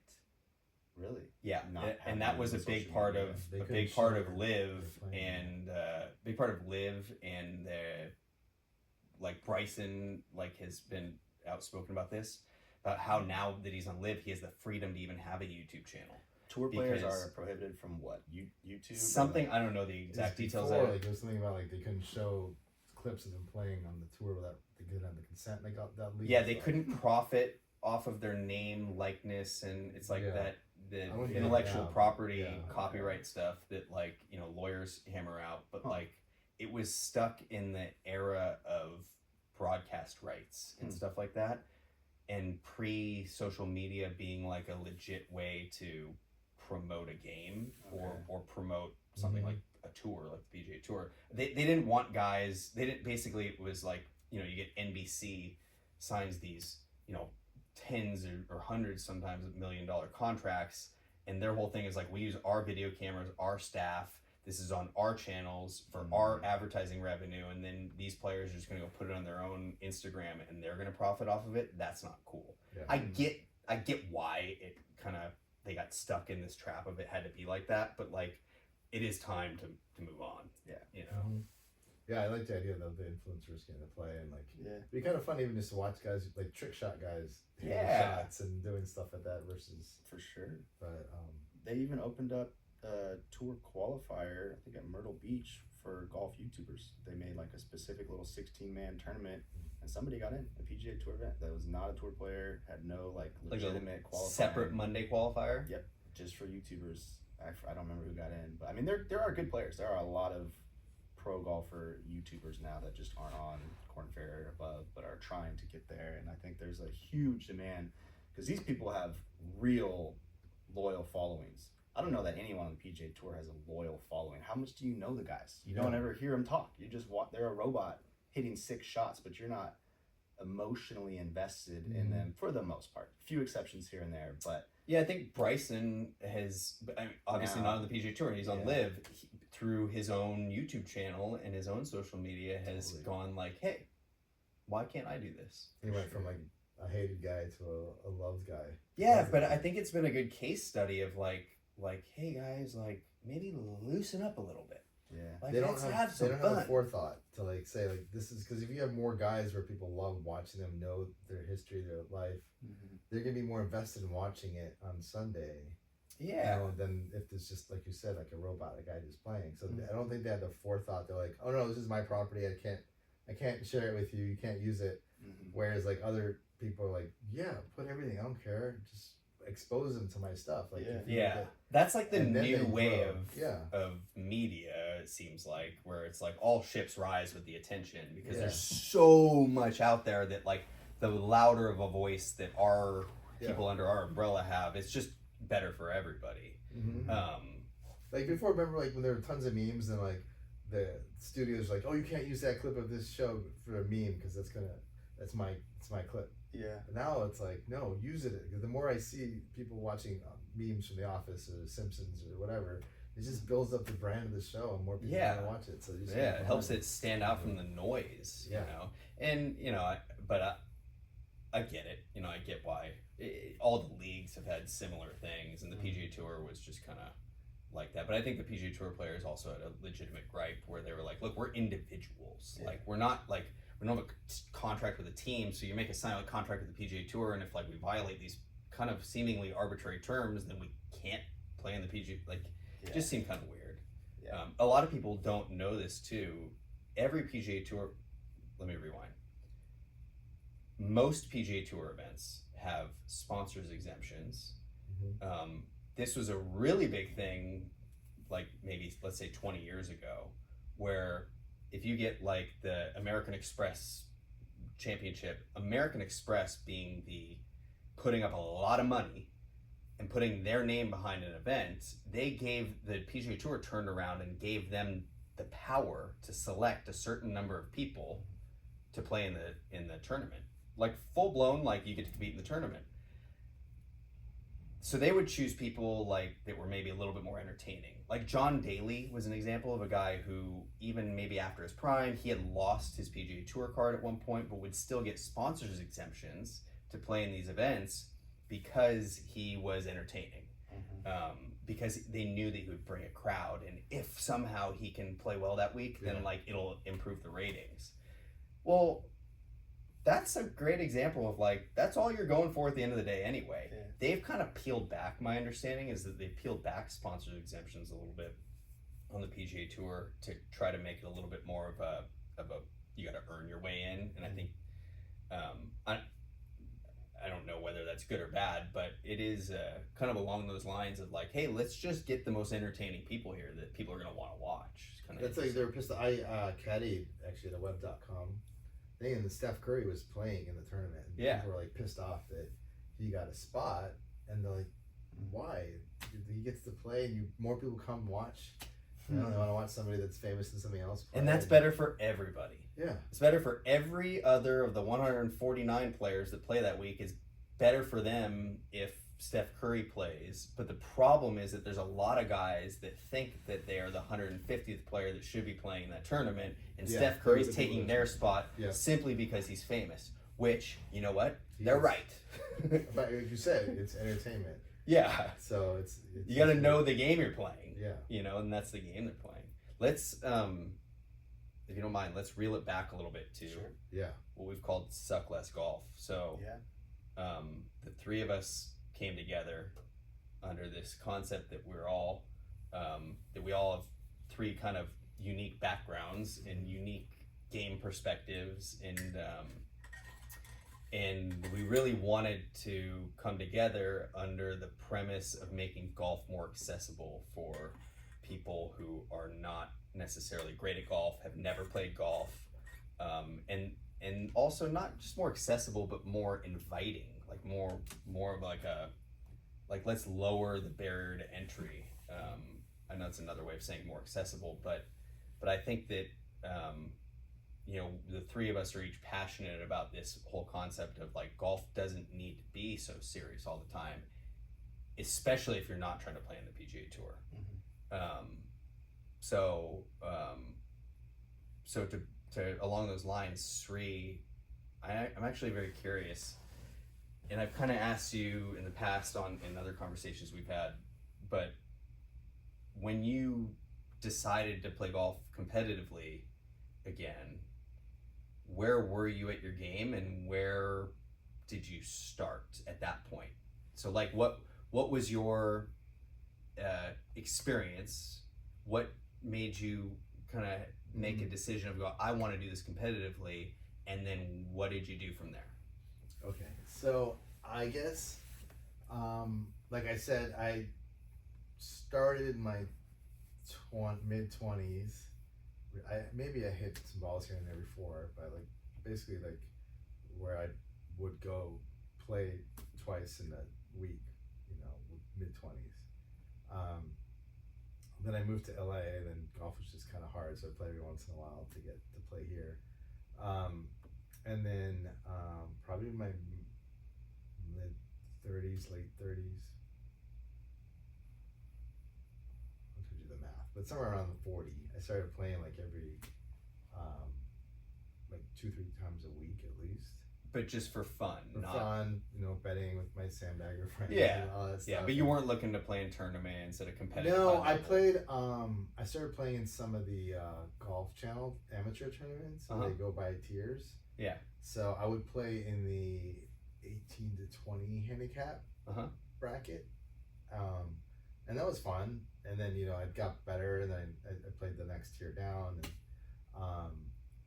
but then I got into a different sport, and I was playing 3 times a week golf, and I got into polo, and I played golf 3 times a year. Yeah. It just was like not interesting at all. And I would honestly, I'd be playing polo right now if I could afford it, because it's crack. Literally, it's just unbelievable how fun that is. Especially when you didn't know how to ride a horse and you can fall off at any moment. But then I got into like the business of golf, like I mentioned. Helping, trying to get instructors to work with physical therapists and seeing how that goes. And I got into like the Facebook groups of like all the instructors and golf professionals and stuff. And I got to see a different side of the thing. And it's when I met Brad, and I started hitting it better than I ever have. I got like 2 clubs longer. I was like straighter, like low spin. Like I was just playing better. Brad's your instructor? My coach, yeah. Your coach? And he's like, why don't you just try to do this, professionally? Because he's like, he kept saying like, you're hitting it better than I've seen, especially at your age, the way you're doing it. Just consider doing it. So how long after you had kind of started playing more was this? Just help me this out with was the timeline. This is I left golf for about 4 or 5 years, and then got into playing again, trying to get better. Then I met Brad. It was probably a year later. So I think when I met him, I was probably a 15 handicap. The lowest I'd ever been, after that I dropped down to like a 9 or 10. I had shot like a 74, 76 in a tournament for like playing like 200 yards or whatever. Yeah. Stuff like that here and there. But never like at anything where even now I'm still like, can I still do this? Like it's in my back of my head, because it's to play at the level you're talking about, to even think about the senior tour. I just love the fact you guys didn't immediately go, there's no fucking way, dude. Like that, it's like, I know it's like one of those impossible tasks, but I think there's some level of doability, otherwise I wouldn't even consider it. It's one of the crazy parts of the game is like if you were to tell me you want to play in the NBA, I'd be like, okay, like cool, dude, like good luck. Exactly. Like even if you're the best player within 20 miles here, I'd be like, not gonna happen. Yeah. But like golf is a weird sport where it's like a true meritocracy. So like it's pretty objective. Like go out and shoot low scores, and like if you could figure out how to get it done, and you could, it is possible. It's definitely possible. So it's like So I'm like, there's no fucking way. He just kept hounding me, saying, look, this is something that you should think about doing. This. All right, let's do it. So and that's because he saw your progression and your potential, and he's like, let's do it. And like I said, I've been pretty good at sports. Just for whatever reason, I will tell you, play. But I've never been like hardcore. Like I need to beat this guy, competitive. Like when I played tennis, in high school, I just played the level of the guy I'm playing with, just enough to kind of beat him or lose. Like if the person was really bad, I'd play left-handed, like that sort of thing. So like I don't know, it just wasn't like I need to destroy this guy. It's never in my mentality. But I'm like, golf is like, can I do this to the next level? Can I play at a high level? Was the thought I had, and then and then I got COVID, really badly. Had some other injuries come up, and it's like I kind of dipped down again and struggled. Like, is this really worth it? Then I said, you know what? I'm going to do this as kind of like a role model thing, saying, hey, I can pursue something. I can have injuries and illness, whatever's obstacles there, I can still overcome them and do it at this level. So I said, let's go harder. But then I actually took a year off because I started doing plant medicine ceremonies and stuff and facilitating them. And I saw how much people shifted both from physical illness, mental illness, just the way they were in their lives, just outgrowing so many things. And like, this is amazing. I can't justify being on a golf course 6 hours a day when I can help people at this level. So I took a year off, and then a month or 2 months ago, I got back, October, I got back into saying, no, let's go back into it and make a difference that way. So yeah, I think I've never broken par officially, like where I've kept score and said this is me breaking par. But I've had some low scores. Like I said, I'd probably say the best I've been at like a 9 out of 10 handicap. But that's before I started the way I swing now and playing the way I do now. So my goal again is like I said, break it down to like a score, reverse engineer it. Say, what do I need to do is the way with my game, how much better I have to get at each spot, and then how can I tune it to get to a certain score. So if that means shooting at the middle of the green every single time, and then hoping every time the flag is in the middle of the green, I can have a birdie putt and get 600 and make par every time, or whatever those little tweaks you can do. That's what I've been thinking about now. And then but there was a time where I knew every single rule because I was playing in those tournaments, and knew like all the tricks and all the stuff, and read all the books and stuff. So I've done that type of research in the past, and I was just bringing that back into it and using it in my game now. And it is definitely improving all the stuff I'm not so good at, and then maximize the stuff I am good at. But I think I kind of lost my train of thought on what your question was, but yeah, I mean, where I'm at now. I don't remember either, so. So yeah, I think now it's a question of like, what do I need to do to shoot 66 consistently? Yeah. On a 6,700 yard course. Yeah. 6,800 yard course. I can tell you, you got to hit it straight. You got to hit it close to the pin. And you got to make a lot of putts. Okay. Done. I mean, the ball's just sitting there, right? It's easy. Yeah. If you can do it once, you can do it every time. Yes. Yeah. That one shot that brings you back, right? There's one score that keeps making you come back. So, so I've had good experience with golf. Like this quantity of playing at times, ton of time off. But I think when we talk about suck less golf and the stuff that we're trying to do, I think my point of view is from somebody who didn't play growing up, and has had horrible shots and has horrible rounds, and then has to work through what's real and what's BS about what they talk about golf, because there's so much noise out there, and it's like, what is real, what's important for you to do to learn to get better faster so you're not frustrated, what's the the traps you fall into because you're like, hey, I should be doing this at this level, I should be, what the hell it is to just sitting there, why can't I do this well? Yeah. All that stuff that. And then when you go online and you start looking and you see one person says, oh, you need to move it up in your stance, the next person says, oh, you need to move it back in your stance, and then some guy says, don't ever do this, and the next guy says, always do this, and it's like, dude, what? And all of a sudden, before you know, you got all these conflicting thoughts. But that's the nature of the game of golf, which is one of the interesting things about what we want to do with Suck Less Golf, is just kind of distill it down, quiet the noise, right? Yeah. Where it's like maybe like, don't worry about always doing this or never doing this. Like maybe just like that's not important in the first place. Mm-hmm. that on top of just acknowledging the fact that there's a million ways to do it. Yeah. If you look at the best players in the world, no two of them do it alike. There's certain principles that like you can draw common similarities across all or most of them, and those things should be taken very seriously, right? And I'm sure that you know the way that your brain works, that's what you look at, right? You're like, you know, what do most people at the top level of this do? And it's like, okay, well, I probably should be doing that. But like, if you're gonna like get stuck in the weeds of like, wow, what grip size should I have, or what this is like, a lot of it is just preference. A lot of it is what makes you feel good when you stand there and you're standing in a club, and it makes you, it inspires confidence in you. Like, I use the same putter that I've used since I was 15 or so years old. And so that's like 6 years. No, I'm kidding.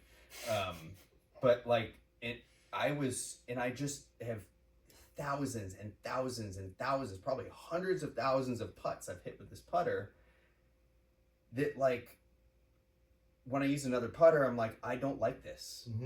I got fitted for a putter when I was playing professionally by TaylorMade that was like they, you know, dialed in my stroke, and they looked at all the statistics, and they said, this is the putter for you, and the weight balance, and this and that.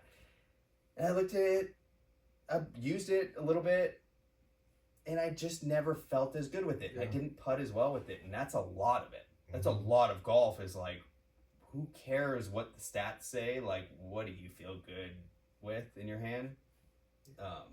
That's one of the things, like Ping got their name from like creating a sound with the strike that made a certain sound, and they realized that feedback loop with the golfer was so important that that they really like, you know, put their whole brand behind that, and then now they don't even make clubs anymore. And you got to think about what you do like, right? What's important to you? Like, is it the sound? Is it the way it feels? Is it the way it looks? And like, everybody's different, but you may have your putter that you play with all the time, and then like Jim Furyk, didn't he win the FedEx Cup with buying a putter on the way to the tournament? Famously, he went to Big Five or something like that and bought a 2-ball putter off the rack for like $35, and was like, oh, this looks good, and the dude used it, and you know, wins the FedEx Cup, wins a bunch of events doing that, and it's like, it's a perfect example of like, you know, that guy had some of the smartest people in the world trying to dial in every putter, but sometimes you just pick one up and you're like, this feels good. You use that one, you know? Yeah, and there's guys that like break their putter and then putt better with their woods or you know, 4-iron or whatever, because they just got out of their head. Yeah. You know? So there's so much like, what part of the game is actually your swing? What part of it is in your head? You know, what is it? And then understanding what you can't fucking control. I mean, if it's raining or if it's really windy and you get pissed off, you're not hitting it 300 yards into the wind. Like, yeah, it's okay. Don't worry. Or like we were saying, like you hit a putt and maybe it just bobbled. Yeah. Maybe it's like there's nothing you could have done. So it's like the, you know, the saying of accept the things you cannot change, change the things you can. It's like once the ball leaves your club face, it's out of your hands. Like that's like you're a spectator at that point, and you have to accept the results. And one of the difficult things about golf is that you do have to accept those results, and then you have to play the ball from wherever that ends up. You know, even if a squirrel picks it up and moves it. Yeah. I remember. Actually, I think there's a rule for that. If an animal moves a ball that's at rest, you have to put it back. Then you can, you like try to put it back where it was. Got it. But if it's another example is one of our college teammates. We were playing. It wasn't a tournament round. We were just playing at another course up in Oregon, and he hit a tee shot, and it was this elevated tee box, and it hit. It's tragic, but it hit a bird. I think it hit a bald eagle, and it went out of bounds. How much jail time did he do for that? And the bird was pretty unaffected by it. Like it kind of was like, bah! And then like, but kept it. It did not kill it. It hit like the tail, but like his ball like you know like did a weird thing, and it went OB into the junk. And if that happens in an event, like you have to hit now your third shot from the tee box. Because I mean, lucky for him, it wasn't a thing. But it was funny because he hit it, and then the first thing he says, he goes, I don't even think I've seen a bald eagle. and then like this like one in like I'm not even sure it's 1 in a million, 1 in like a billion thing happens where like the path of this bird, like bird's unlucky day, also his, like it just intersect, but like you have to accept it in golf. That's the rub of the green, you know? And in life, it's such a beautiful. Is that what you're Yeah, gonna say? that's good. Well, like spiritually wise, if you manifest or create something, it's like you have this intention, you have this thing, you have exactly what you want, but you gotta let go of the outcome, Yeah. the process, and how it happens, right? Yeah. So it's like the lesson in golf is like, yeah, like you said, you can do everything right, and then you have to accept what happens. Yeah, totally, and then work from there.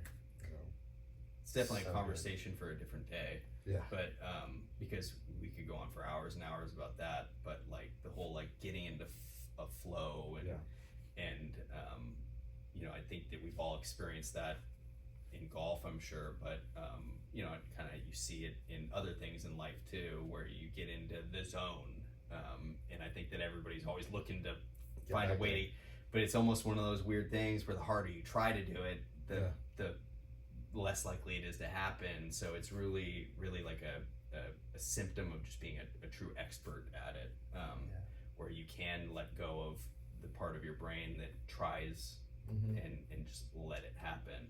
But that's like I said, it's a combo for a different day. Yeah, that's where I'm curious for all the stuff I've learned to explore how to do that, if how that would help when I play golf versus when I couldn't do that stuff, and what the brain does, and you know that's something I want to explore too, is neuroscience and what it can do to kind of get people to think differently when they're playing, or not think, you know. But I think that comes back to our question of suck less, is like, what do you want to suck less at? Yeah. You know, it's like everybody's playing for a different reason. So if you're playing to shoot a lower score, it's going to be a different thing than if you're playing to like have fun at a company event or go play with your family or whatever, you know. So it's like you have to decide what your outcome is. What do you want from the game? And then we can talk about how to get there, right? If you're new to golf and your goal is to shoot the lowest score ever, in my mind, correct me if I'm wrong, I would think start as close to the hole as possible and then work backwards, you know, and then learn. The last thing you should be learning to hit is a driver. If you're just like, I just want to go hit balls and have fun, then that's not the same. If it's like, I need to know the rules and how to act and be professional so I can close deals on the golf course, that's a little different thing too. So maybe if we can get a way to find out what people want, we can tailor ours. Yeah, I have a lot of thoughts on all of that, but I think that you're right. I think we'll see, you know, over time what people want, what they're looking for, and because there's definitely a lot of value that we can provide in all those capacities. Totally. I'm really excited about your journey, since both of us are on the tail end of ours and you're on the beginning end of yours. I do think everything you said is true. It's going to be very inspirational to others, because I feel like you're more relatable than we are. Not everyone is fortunate enough to start golfing at 5 and then play high school, college, professional. Most people, especially now as the game is growing and there's so much money being thrown at these different tours and social media initiatives to keep the game growing, people are coming in from all walks of life, all periods in their life, 30s, 40s, 50s, and probably feeling, you know, behind, like, fuck, how am I ever going to catch up to these? And if we can, one, lower the expectation of like how fast you should get good, how good you should get, what's, you know, we're watching the PGA Tour Sunday highlights where everything's going in versus what a real round of golf looks like for even very good golfers. That's helpful, but then also, especially because of how brainy you are and with your background in medicine, integrated medicine, and then plant medicine, and your spiritual background, I feel like if we can show markers of where you currently are right now, and then monthly or quarterly update based on what you're doing, you know, you're practicing this much, you're working with your coach this much, you're eating this is how you're training at the gym, this is what your breath work looks like, and the different spiritual practices. If we can put on paper the different things that you're doing and always have an emphasis on like minimum effective dosage for maximum progression, people would pay so much for that if they can figure out, like, man, I want to be good at golf. Nothing would make me happier than to go take money off my buddies, or to impress my boss and get a raise, or whatever the thing is, but I just don't have the time because I got a wife and kids, or I've got a career, or yada yada yada. Because most people, they just go to the range, they beat drivers, they don't get any better over time. They spend what little money they have to invest in golf on new clubs or balls that they don't need. If we can come in and be like, look, we have a case study going on right now of a guy that's, you're above average in so many ways, but it will be relatable to some people in terms of starting later in life or having a goal to do something later in life. It's not just the 20-year-olds running the world. Yeah. You still have value at 30, 40, 50, 60, 70. People start over all the time and do incredible things. This could be so inspirational, whether you make it to the Champions Tour or not, or fall somewhere in the middle of that. I know you're going to get better because you don't even know some of these things about Sri that I do, but so interesting, dude. Like, remember the time you were learning to see with blindfold on? Yeah. Who does that? I've never met anyone in my life that does that. What? It's you so learned to cool. see with a blindfold on? What are you talking about? It's part of an Indonesian martial art and this training is called vibrovision, and they basically try to, so you don't have to use your eyes, you can use your other parts of your consciousness and stuff to be able to see when you're moving. So you put these big mindful glasses or visors on, and then you're trying to see in the room. So I did like the level 1 where we like have people hold out like bean bags or like poles, and you have to try to grab the pole or touch the bean bag or touch the yellow bean bag versus the red, that sort of thing. But then you have guys with these driving and reading and playing video games completely blindfolded. How is that possible? It's because there's just stuff in our world that we don't understand. Yeah, it's possible. I was it's just online, listening you can to look it up. Yeah. Podcast of a guy talking about tuning into alternative consciousness and being able to.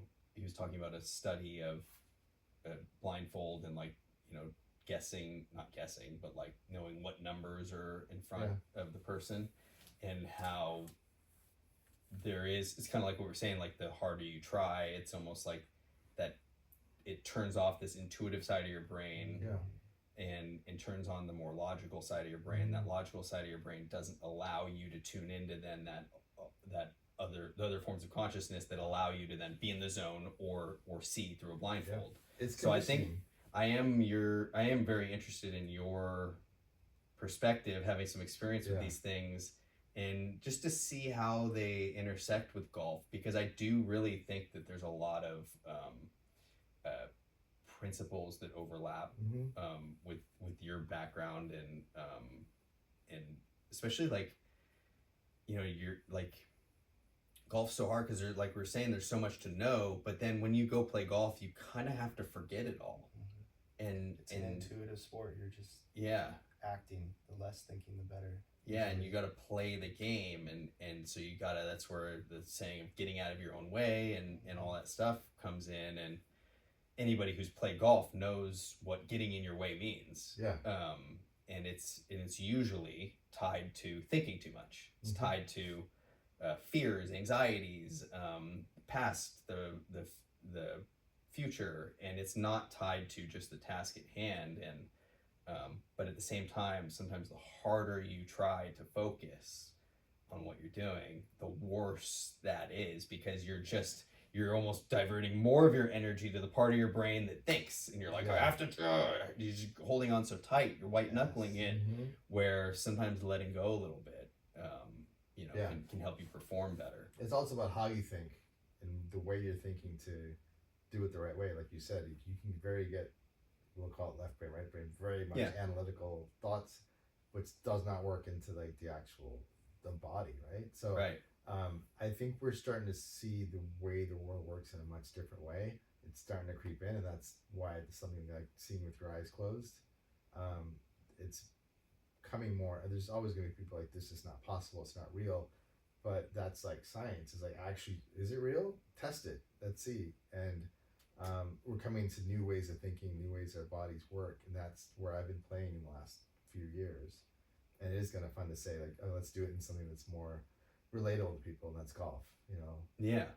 And golf is one of the sports where you're like, okay, do I, bend my elbow here? Do I keep this arm straight? Whatever. you don't like if you're thinking about basketball, like you're not like, okay, I gotta get my elbow front, I need to up my hand. When you're shooting a basketball, you don't, especially as for fun, you're not like really worked on your mechanics that much. But golf is like everybody's thinking about mechanics and these things that. A perfect example you brought up earlier is the form of heckling that of saying to somebody, if you want a tip on how to really ruin somebody's ability to make a putt under pressure, ask them whether they breathe out or breathe in when they take the putter back.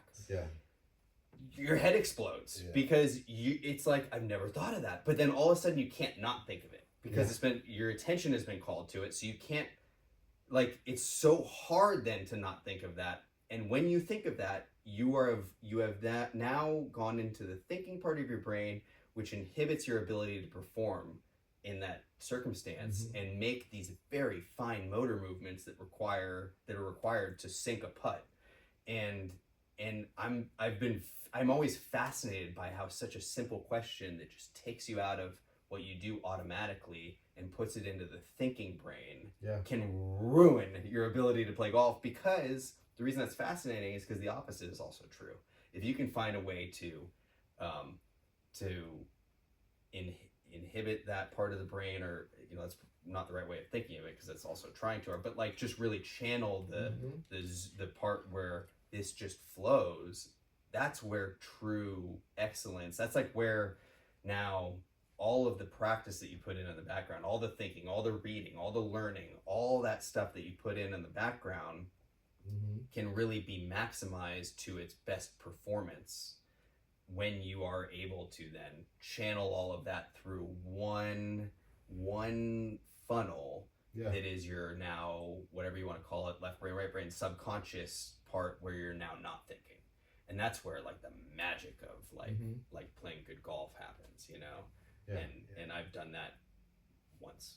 I don't know. It's I think a lot of people can do it a couple times in a round, and those are the ones that keep you coming back, right? Yeah. And then sometimes you get in these ruts where you're like, especially like when you play every day, you play competitively a lot of when you play a lot of rounds that matter, like you're playing professionally, or like in college where like every round you play is like a qualifying round, so it's like every stroke matters. You can kind of like get in these bad thought loops of like not playing great, and then you're trying to like diagnose why you're not playing great. Yeah. In either sometimes tragically during a round, or even after a round on your drive home or whatever, you're thinking about it and you go, oh, why didn't I hit that shot well? Why did I play bad today? Why did I slice every drive, or whatever it is? Well, that's that part of your brain then that now is thinking about that now then the next day you go play another competitive round and you got to somehow like any of that thinking that you've done, which is necessary to try to diagnose it, now needs to be like turned off. Like you got to quiet that whole part of your brain, take what you've learned, maybe make a little adjustment, and now go try again, but like keep those thoughts in a 4 to 6 hour round of a lot of quiet from intruding into your head. It's a challenge, man. And your background having this, a 20-year-old kid doesn't have that type of like, most of them have that type of understanding of consciousness and whatever. Yeah. But I think that that's where your perspective, coming into it and having sought out those alternative perspectives, it's not a great way of saying it, but probably the best, alternative viewpoints is going to be very interesting to see how you can channel that into golf, because I really think that it could be powerful, and I would love to be able to like teach people through Suck Less Golf about the power of like not thinking and just going out and having fun. Because I almost think that the worse you are at golf, the more you have to think about. And when you first start, it's just so much noise. And that's something like I keep saying, I know we keep saying, it's like, so it's like to quiet that and just go play. Forget about everything. Just try to hit it on, like we started the conversation, on the center of your club face, and forget everything else. And then you know what? After the round, then you can think about it a little Mhm. bit. You go to the driving range, and the driving range is a place to think a little bit and tinker and try things. Yeah. But then you get on the course, turn it off, go try to get the ball in the hole, then forget it all. I think that's 100% down to that, what you said, and like the mentality stuff. Like, just if you're starting out, did your club hit the ball? Awesome. Did Yeah. it hit the ball at the better spot? Yes, great. And take steps, because people expect to be hitting like Tiger Woods like right away. And I've had some people say, "Oh, I don't ever want to golf because I can't hit it as good as him." I'm like, where else in your life do you say that? And Well, probably a lot of places, people like that. It's a problem, yeah. But it's also like I play with guys who I see top the ball constantly, hit like awful slices constantly, just really shitty balls, and then they'll hit a good shot where it goes, that, and it kind of goes a little bit to the right. I'm like, great shot. They're like, yeah, but it cut too much. There's this. I'm like, dude, you haven't been able to hit it in the air the last hour, and now you're like saying like you're just one shot. Like, that's the mentality some people have, and they get so frustrated they can't golf ball. It's like you gotta just change the way you're thinking. And then I think the beauty of this is, like you said, like that one guy, it's if you can change the way you think about your golf game, it's going to change the way you think about your life, and you're going to be so much happier and more fulfilled if you reframe the way you think about all these things, right? That's the end goal, is like, are you enjoying your life, not just how you enjoy your golf game. Yeah. And it's little simple things, but I think it's just the way we're brought up. Like, especially if you're like, you're great at something, a lot of things, and you start trying to play golf for the first time and you're not good at it, you get frustrated. Why am I not good at this? It's because you've done all these other things for so long. You're great at them, but in golf, you just started, and even that expectation is weird for people. They expect you good right away, like constantly hitting great shots, and it doesn't make any sense. But it's like, how do we get people to understand that? So it does take a lot shorter time to learn golf if you're coming from that standpoint that I'm not good now, but I will get good, as opposed to like, fuck, why am I not hitting it perfectly right now?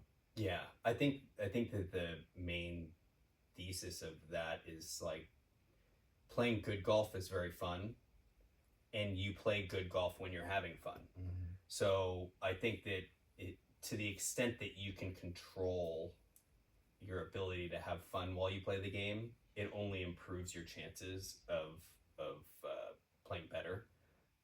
And at the end of the day, it's a game. Make it fun. It's a game. I love so much of both of what you guys just said. I think that the culture of golf is what does that. When you start to get into the game and talk to other people that play the game a lot, it's only a matter of time before you get this high expectation mindset from watching the PGA Tour and just everyone in general. Golf is the one arena of life where we've like normalized having a bad attitude as a full-grown adult. Like, there's no other arena where you could behave the way you behave on a golf course and not just be like kicked out of normal society, like, or the way you talk to yourself on the golf course. It's like if you talk to somebody else like that and be like, dude, exactly, just picture like somebody, the way you talk to yourself on a course, somebody talking to Alex like that. Would you put up with somebody doing that to Alex? I would hope not. No, you'd be like, what? Don't talk to my friend like that. Yeah. But you do it to yourself. It's crazy. Yep. Well, and that's like why the name Suck Less is kind of fun, because like I started saying that to myself mostly after I was doing this when I was playing competitively at a high level. You hit a shot that's just not good and you go, suck less, because it's like, it's a way of just kind of like poking fun at it and going like, oh, that sucked, and like, oh, suck less. And it's like I started kind of using it as like a little trigger in a way to just move on. Yeah. Just, move on. Yeah. That's good. Yeah. Yep. The best story I have for this, which really speaks to the power of the mind, which I think, we're targeting like entry-level beginners, making golf more fun, but I know we're going to get into some deep stuff as well. And I think we're going to normalize some of it too. It's not just reserved for like the elite athletes with sports psychologists. I think we can make the everyday golfer tap into the power of the mind and the spirit and things that you can do off the golf course that completely transform your performance on the golf course and in life. It's all a mindset. It's all about energy manifestation. Yeah. I had an experience in 2016, 2 years of an injury after college, to where I played no golf, went through these stem cell injections. I wasn't able to work out. I was basically sofa ridden for almost 2 full years. When I got back into golf, I played my first pro tournament within a month. So hadn't been practicing, basically just spotted my competition 2 years.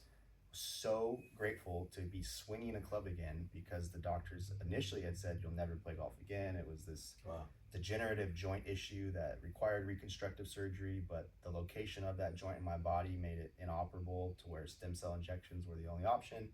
The chance of that working. That was like your like sternoclavicular joint. Yeah, so if they try to get in there and stitch things up with tendons and ligaments to tighten the joint, they were like 50-50, we'll nick your aorta and you'll die. I was like, all right, I'm not gonna do that.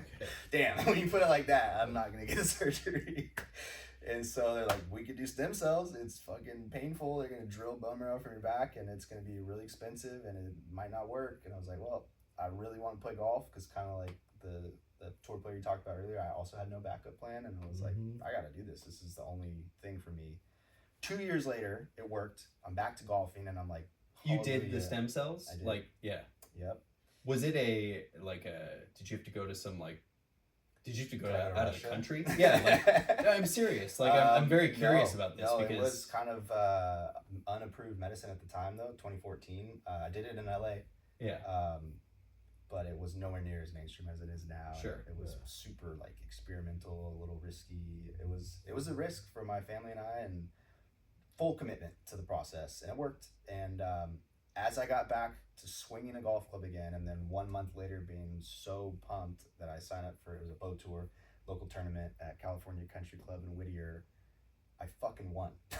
Nice. Against, you know who I beat? Second place? JJ Spawn, over 10 million on the PGA Tour at this point. Yeah. And it just was a testament to the power of the mind. I had been removed from golf culture, so I had none of that, like, oh, I oversliced that one a little bit, or like that putt went in, but it lipped in the right, or like I didn't hit it in the center. None of that. It was like just excited to watch ball flight in the air, excited to be back out there with friends I hadn't seen in a while, excited to feel the competitive juices.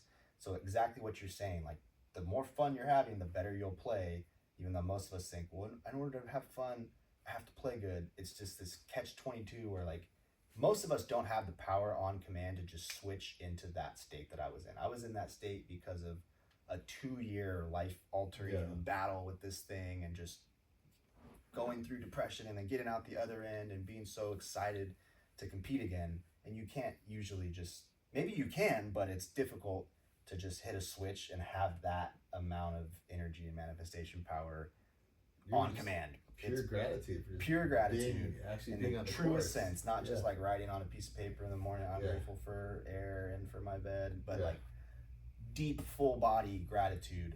And I had no business winning that tournament. My swing was not good. I was not chipping well. I wasn't putting well. It was just the energy I was emanating was so overwhelmingly positive that the universe was like, fuck yeah, dude, here's a check. Go, keep going. And then what happened months down the road, I start to have expectation. I start hanging with golfers, talking to golfers. Everyone's so negative and missing cuts and hard on themselves and complaining. And, you know, obviously if my career had continued with that amount of momentum in the beginning, we'd be having a different conversation right now, but it didn't.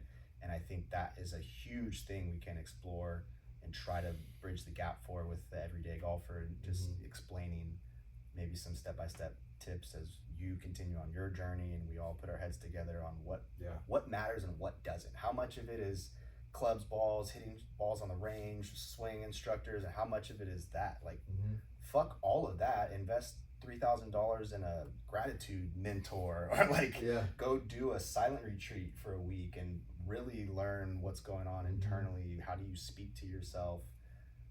I'm excited for this. I think the three of us together have some serious stuff we can pull out of one another.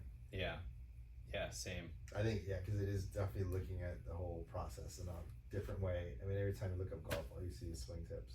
That's all they talk about, is how to swing the club. Which is the thinking part of your brain, right? Because then when you go out to the course, you're going to think about, how do I, whatever I'm trying to do, how does that compare to this thing that I saw? And maybe you're even analyzing your own video, and like, you're never going to match it perfectly. So you're trying to go like, well, I hit that bad. Is it because I'm not doing it right? Or is it so much thinking involved? And one of the traps about golf is that thinking is required. In order to diagnose and iterate and improve over time, you have to do that.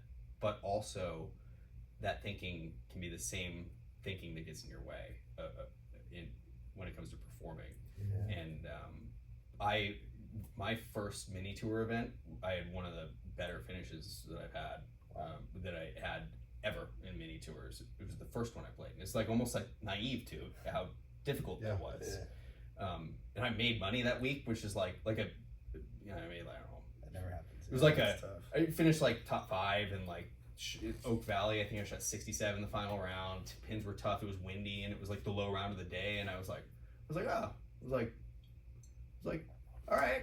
I think a lot of kids do that on the PGA Tour. They come out of college, they don't even realize that most people take like a dozen years grinding to get the PGA Tour, and they just skip that phase. They forget to struggle, and next thing you know, it's like Wolf or somebody that's winning in their first month out there. Yeah, So but then a lot of times what's so interesting is like you don't see a lot of them keep that up. Exactly. And I it's a fascinating psychological thing that's going on there where it's like, what's going on? Is it like why? Like why not? Like why can't you? Is it like your own? I think the answer is very complicated, and there's a million factors that go into it. But it is interesting because you do see this commonality of like almost like ignorance is bliss, where you can like. I read some story recently about some guy. It was actually like some golf influencer guy, and he was talking about how he went out the very first day that he played golf on a course at like Griffith Park and made a hole in one, and never made one since. But he made one the first day, and like the guy he was playing with like freaked out, and he's like, I don't know, is that good? Like he like knew that it was a big deal. He's like, oh, I knew that's cool, but like he didn't realize like how rare that is. Yeah. And I think that like sometimes that like ignorance can be beneficial, but you can't fake that ignorance. Like once you know, you know. Yeah. Like once you know that you know you have this baggage of backlog of knowledge that is both beneficial, but it's also like kind of like hardens the arteries of playing of that flow state and playing great golf and playing the game, that you know it's a very like it's probably the concept that I'm most fascinated with golf is this disconnect between the physical and the mental, and how it's very difficult to understand the interaction between those, and golf is like a microcosm of that interaction, right? Because like I had this fascination when I was in college with trying to get every single data point on a this was 15 years ago, on a golf shot. Yeah. So what is like, because my major in college was information systems, so I basically did this senior project on studying what is all the data that we can capture. I'm not just talking about like launch angle, spin rate, and attack angle, and like that stuff that you get from TrackMan, but like also like what's your heart rate? What's your blood glucose level? What's your blood pressure at the time that you're stroking the shot? Yeah. And then what are all the external variables? What's the wind? What's the temperature? Yeah. What's the altitude? What did you eat that day? I was like, let's throw all the variables up into a pile, and across thousands and thousands of shots, what kind of similarities can we find out that like that really like, and this would be much easier to do nowadays with large language models and whatnot, and the amount of data that just between things like watches and like wearables, but this was kind of in the early days of like wearables. Like Apple hadn't even come out with the Apple Watch yet. They had announced it, but when I did this project, they hadn't come out with it. So my thing was like, this is going to be a thing. I was like, we're going to be able to track this stuff. This is great. We're going to start finding similarities. And now 15 years later, it's still kind of an unknown thing, because I was so fascinated by the fact that like I could go and I could hit like if I stand there on a tee box, and let's say I'm hitting a 7-iron, and let's say it's 170 yards, and I know that if I hit this a certain way, it goes in this little 4-inch cup. It's physically possible. I can physically do it. And if I could stand there 100,000 times or 10,000 times or whatever, I'm going to do it one time, hopefully. Why can't you do it every time? So like, what are the things changing from shot to shot between external and internal, and physical and mental? How do you line all these things up, and like where are the similarities, and then how do we maximize the number of times that we actually do hit that channel where we do get in that flow state. We do hit the shot like we all envision our ability to do it. I am endlessly, if you can't tell, endlessly fascinated by this concept, because I just think it's the missing link. It's like it's like the thing with golf that, like, it's like that thing that everybody wants, Yeah. and then if they get it, they'd be completely bored. nobody's gotten it yet. I'm just saying, if you could hit, if you hit it the hole every single time, you'd be bored after a while. Like, okay, let's play something else. That's so true. Which is why it's such a great game, is because it's truly like an unperfectible game. Yeah. Which is both maddening and rewarding at the same time, and cause people to blow life savings, blow relationships, but it also like creates this sense of fulfillment when you do achieve, like we've said, that one that keeps you coming back. Like, it's when you do succeed at this challenge of the ball not moving, and you knowing that you're capable of doing it and actually doing it, whether it's a 10-foot putt that goes in, or it's a drive that you just hit well, and you look up and you're like, wow, that's so cool. I did it. I did what I knew I could and wanted to do, and it happened. Yeah. But then a lot of times when it doesn't happen, you're like, what did I miss? What happened there? And we all misdiagnose things. And one of the things with Suck Less Golf that would be brilliant if that we can help people do is self-diagnose maybe a little bit more efficiently, maybe a little bit more effectively, so that they can not just get stuck in the weeds, both literally with their golf ball and mentally, through just going like, oh, I think it was the fact that I used the wrong golf ball and that's why it came up short, where it's like, dude, no, you hit it off the toe. You always hit it off the toe. And that's when you hit off the toe, it maybe you get a little bit of a knuckleball, and that knuckleball maybe is not going to fly as much downwind because actually more backspin. So it's like all these like things, just kind of understanding, reining it in a little bit, understanding the lay of the landscape beyond what just the technique that you use to hit the golf ball. And we have to play with it also, because golf is such a mental sport that some people are like, oh, the logo was up, so that's why I missed it, right? Every time the logo's up, I always miss the green, right? It's like that gets in people's heads. Yeah. Like little stupid superstitious stuff gets there, and that's a whole other thing. It's like I gotta, I can't take my head cover off until like right at the tee box, or I could. Silly stuff. We're all silly, manifesting all the time. We're literally just creating our own reality and then stepping into the framework that we laid for ourselves. That is life in a nutshell. Do I know how to fix it? No. It's simple, but it's not easy. It's like, if you could just control every thought you had, perfect. Like, you would. That would be your reality, but how do we do that? I don't know. Stop being human for a little bit. You're good. Yeah. I really think the world of exploring consciousness and spirituality and your relationship with yourself and the ability to turn up your intuition and turn down external noise, I think that's where the answers lie. And I think that not that many golfers yet have connected those dots, and I think there's light years of improvement in the overall. Like, the average golfer should not shoot 110. Like, I think that the collective handicap of golf could drop with this type of work being more mainstream and less there's got to be some reason why golf scores for most people has not dropped ever in like the last 30, 50 years. But there's better equipment, better everything. Scores are the same.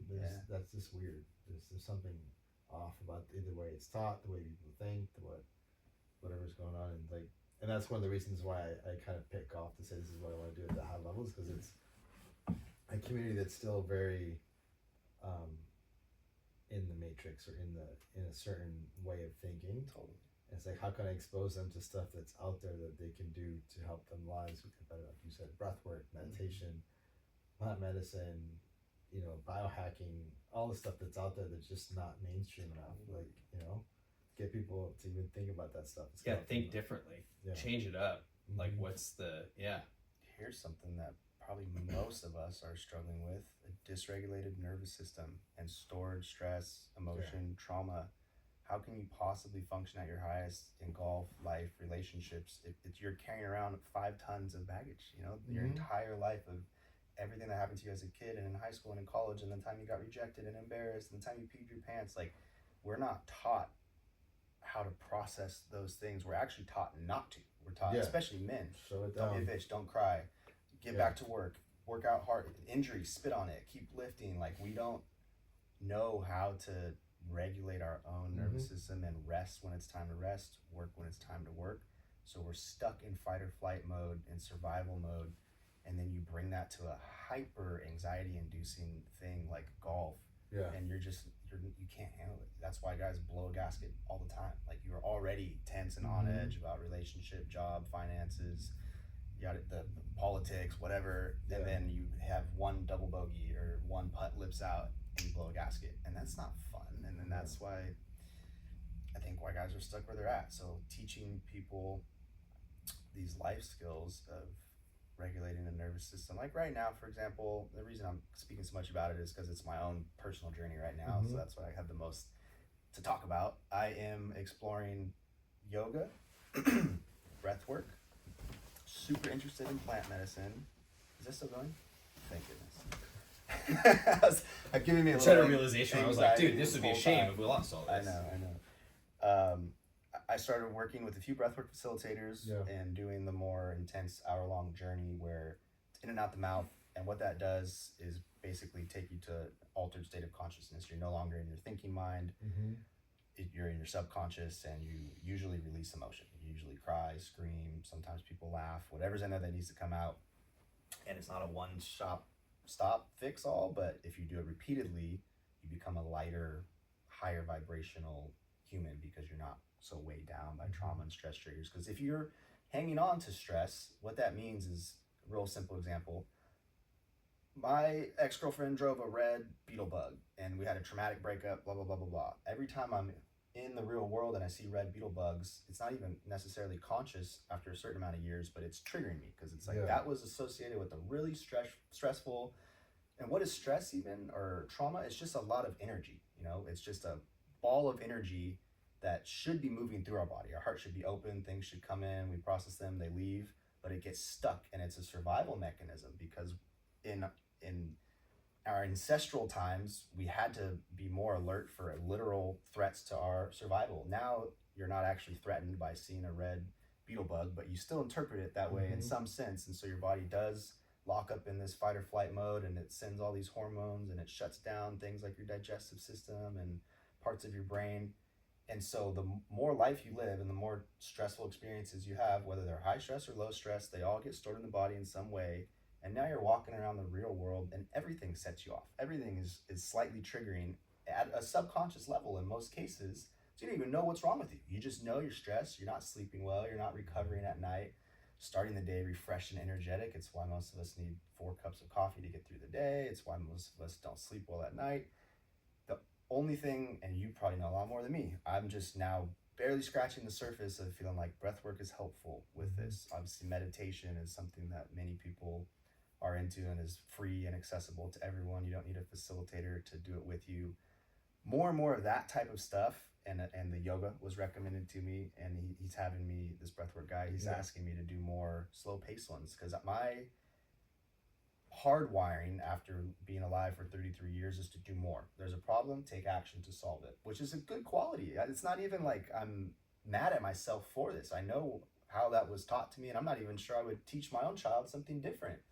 You should be a man. You should take care of your own problems. You should take action. But sometimes the answer is to do less. Sometimes you're repelling the thing you want. I think a lot of my golf career comes down to this. I think all the things I've wanted most in life, relationships, golf, and even my social media career, I try so fucking hard that I actually repel the thing that I want.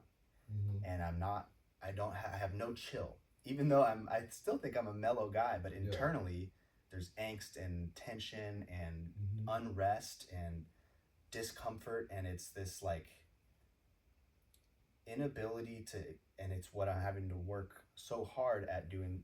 It's a softening exercise, but it's hard work for me right now, like doing yoga, for example, or doing meditation. Those are the hardest things in the world, because even in these classes that are designed to be like really slow moving, hold this pose for 3 minutes, they're candlelit, there's chill music, the woman speaking, it has a feminine voice and is talking about life philosophies, I still have to catch myself being like, do more, but no, you should hold your toe harder on this one, or like, oh, you got to make sure you're doing the pose the best, and it's like, no, you're missing the fucking point. If you just wanted to lay there, that'd be beautiful. That would be the best thing you could do. Do nothing. That's the least you could do. Do nothing at all.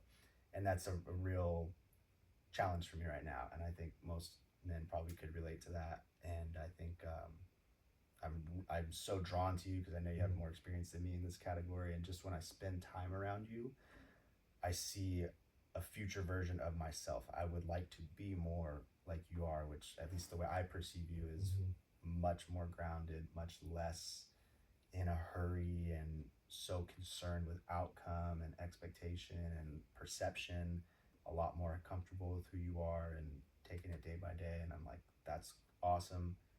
I think I can get there, spending more time with this person, asking questions, learning. I'm excited to explore things that they've explored that have gotten them those results. And so anyway, that's a lot. But before I met you, Alex described you as, he said, Sri's just a guy that when you meet him, he just has like a calming presence, and you could tell this guy is just grounded, and he's very good at being centered and present. And he said, and I thought that was like, the reason I say that, like, it was a private conversation, but the reason I say that is because I think that anybody would like hearing that about themselves, because to me, that's an amazing compliment to have that ability to, because it's something, a lot of people strive for, and it's much easier said than done. I did a sound bath with Courtney a couple weeks ago. We went to Alana's place, and she did a sound bath, and I've meditated. I meditated, done yoga, and I know the benefit of being able to do this stuff, but like still, it was at night. Most of the time when I meditate, I'll do a relatively short meditation, 10 to 20 minutes in the morning.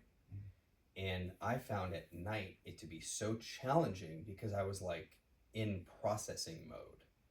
And it was very insightful in the way that, like, I realized that, like, that's kind of my cadence, is that the mornings I can be a little bit more in flow mode, but then as the day goes on, I get kind of like this backlog of stuff that by the time the night comes, you start thinking about what happened that day, the conversations I have, what I need to do tomorrow, how I'm unhappy with how much I got done today, or whatever. And that was interesting because I realized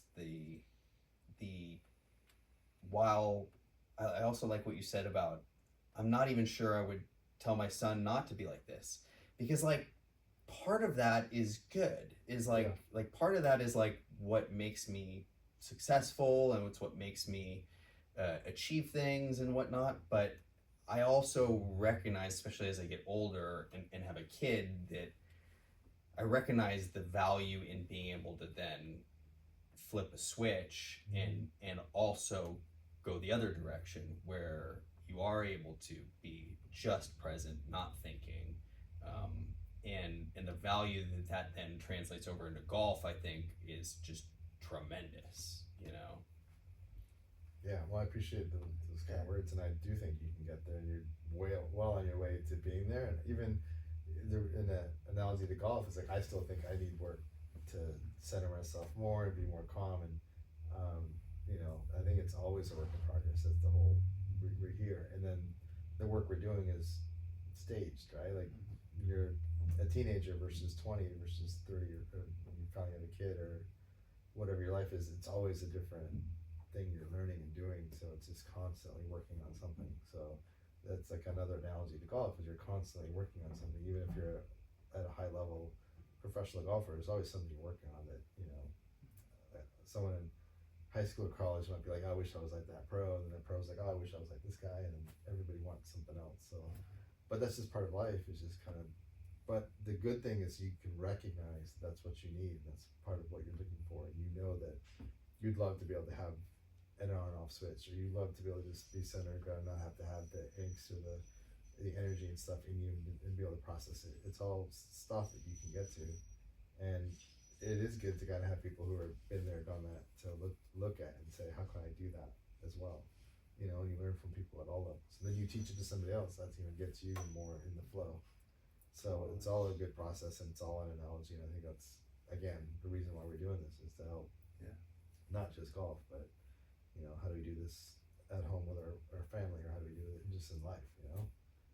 What do you think has been the most beneficial of your practices so far to get how you currently are that we're saying we aspire to be like? It's interesting because there's like a lot of different things that I've gone through that in my mind I'm like, oh, it's not a big deal. But when I tell it to somebody else, like, oh, that's a fucking huge deal. But I would say, like, if someone asked me like, what's my best biohack, I would still say gratitude.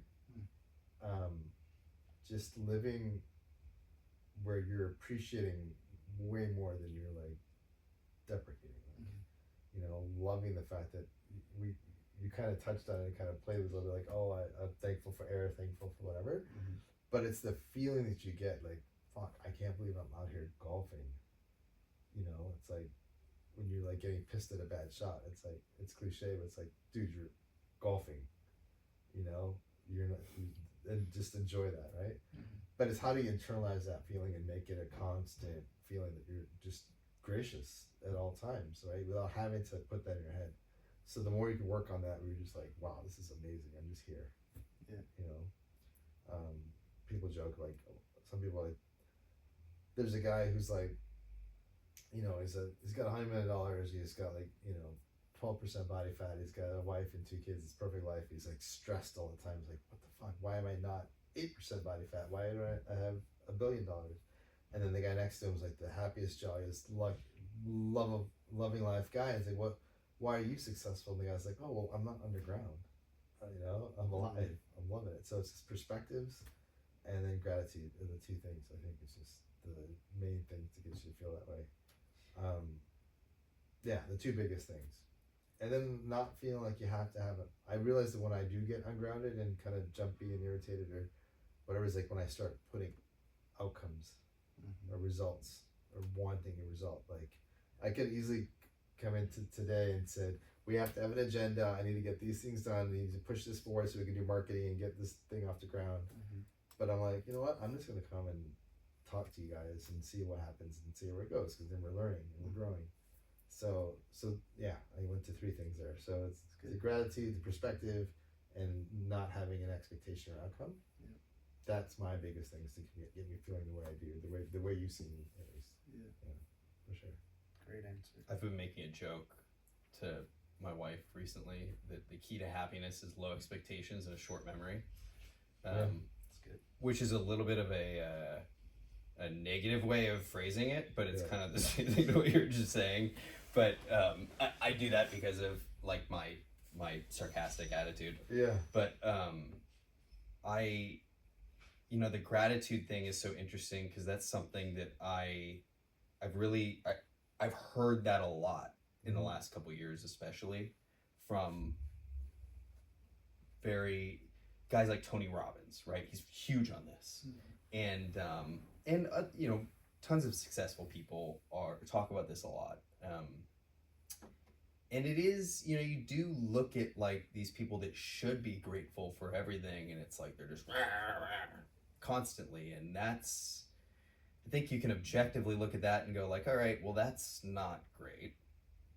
But it's gratitude, as I've learned more about it and its benefits, obviously I've tried, and I've realized it's not that easy, because my natural programming is to be critical so that I can improve, so that I can achieve.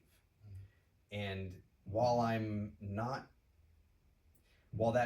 that's not a horrible thing standalone, because that does allow me to improve and achieve, but at the same time, it keeps me in this kind of constant state of discontent, which I'm discontent with that, to really like spin it in a circle. I don't like that. Yeah. And I have recognized that gratitude is a way of unlocking that.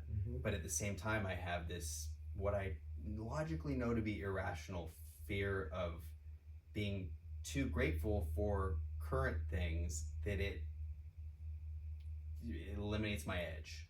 Yeah. And it makes me soft, it makes me apathetic.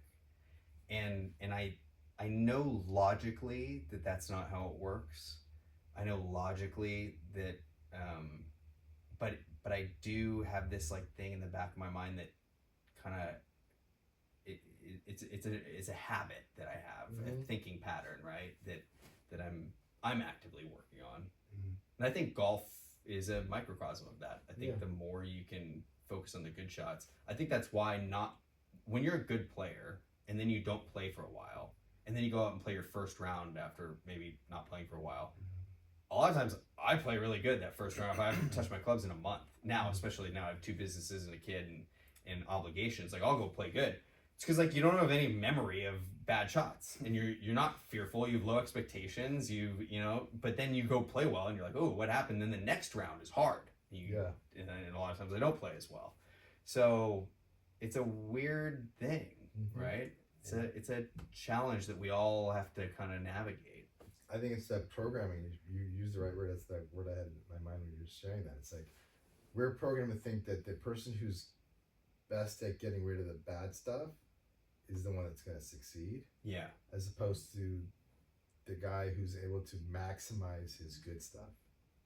Right? Is that the person that succeeds, or the guy who eliminates mistakes? The guy who actually maximizes the good that they can do.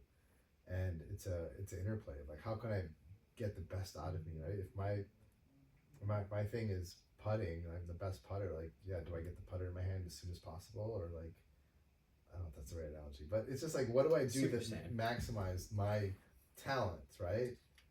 Like in business, you're like, I'm great at marketing, I'm great at sales. I'm gonna do that as much as I can.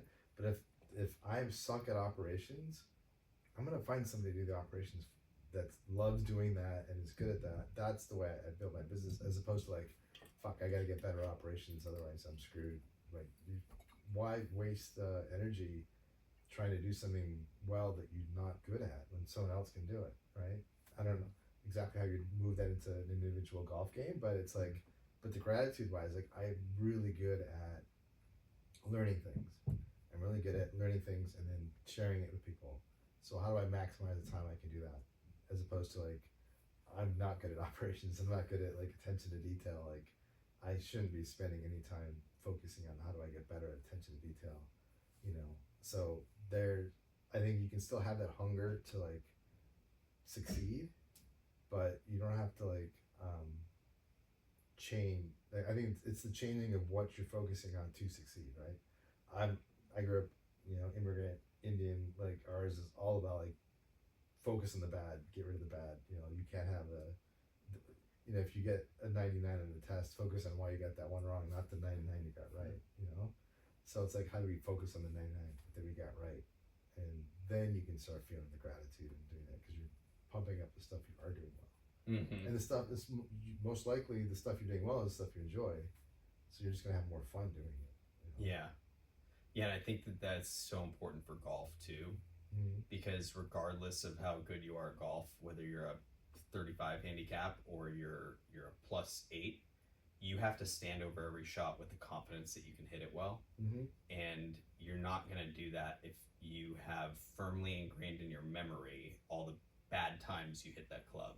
Yeah. You have to believe every time, because that belief at least gives you the chance to perform. If you don't believe that, you have no chance. But if you believe it, then you at least have a chance. We talked about that Nicholas quote or whatever, how he's like, I never miss a tournament winning putt or whatever. Like, he's never missed one. In his head, he's completely forgotten all the times he's missed a putt to win a tournament. Now he doesn't have that in his head. Yeah, and it's irrational.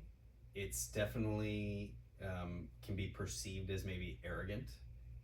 But at the same time, performance under pressure, like we have Kobe here, who has done a lot of irrational things at the end of games, making shots that don't make sense, right? You're like, dude, it's like what clutch is. It's like, that doesn't even make sense. How did you do that? But it's being able to tune into that different frequency that is in us to be able to perform in that moment, and we all have that opportunity every single time we stand over every golf shot, whether it's a 10-foot putt or it's a tee shot on the 18th hole to win a major. We all have that, especially with golf. The ball ain't moving. You have an opportunity to perform. So your responsibility to press go on the programming and step up there and make it happen. And that's what's exciting about golf, you know. Yeah, I mean, like Kobe, like Jordan, you think about, he's like, nobody talks about all the times I've missed a game-winning shot, right? You only think about the times he's made it in clutch situations. You forget he's missed more than he's made. So yeah, I know that there's a famous, I think, quote. That, he talks about all the times he missed, but there's another one that I heard of Steph Curry. Somebody, I actually think it was Tony Robbins, I heard recently talk about how many Steph Curry did this thing where he would shoot 500 3-pointers, either shoot or make 500 3-pointers every day, just as part of what he did, just 500 a day. Well, by the time you go through life, it's like, you know, the number that he makes under pressure or in a game is like less than 1% of the ones he's ever made, because you just have put in the reps.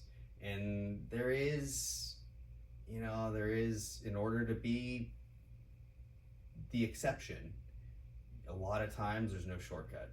A lot of times there's no shortcut. Same thing with golf. Like, you can expedite certain things, but at the end of the day, like, there's nobody in the PGA Tour that hasn't put in thousands of hours, thousands and thousands. Nobody's a natural at golf, right? Like, nobody picks up the clubs and they go shoot even par their first round. Like, it's literally, like, it's not possible. Right. You have to put in some amount of time, and in order to get great at it, you have to put in a lot of time. And like I said, there's ways you can go quicker, and there's definitely pitfalls, but there's no, my dad used to always say the answers are in the dirt.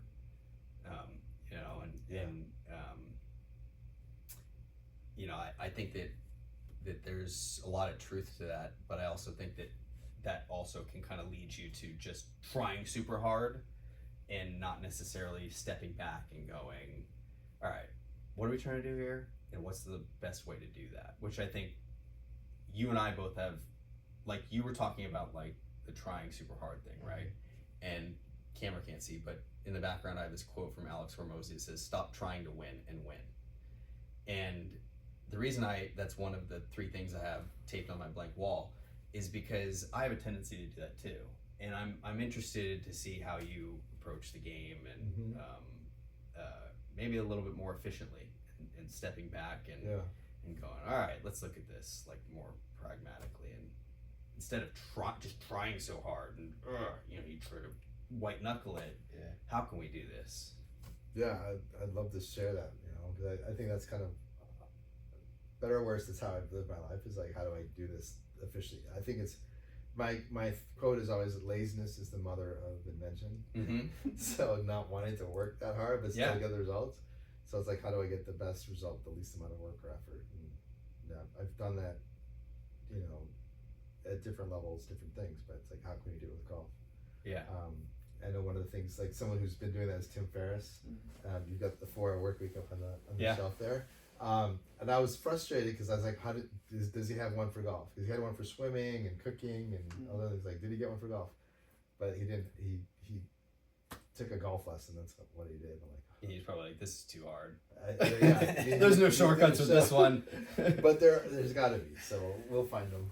There are. I just think that golf is like a lot of mini games into one. Swimming, it's like, certainly there's different strokes. I'm not a swimmer, so I don't sound like an idiot. But swimming, there's different strokes. But like, it is like simpler. Like, whereas like golf, like, is just so, like, there's you got 14 different clubs, plus like each one of those clubs can be used in a different situation. There's different types of shots you can hit with each club. There's different circumstances, different that, blah, blah, blah.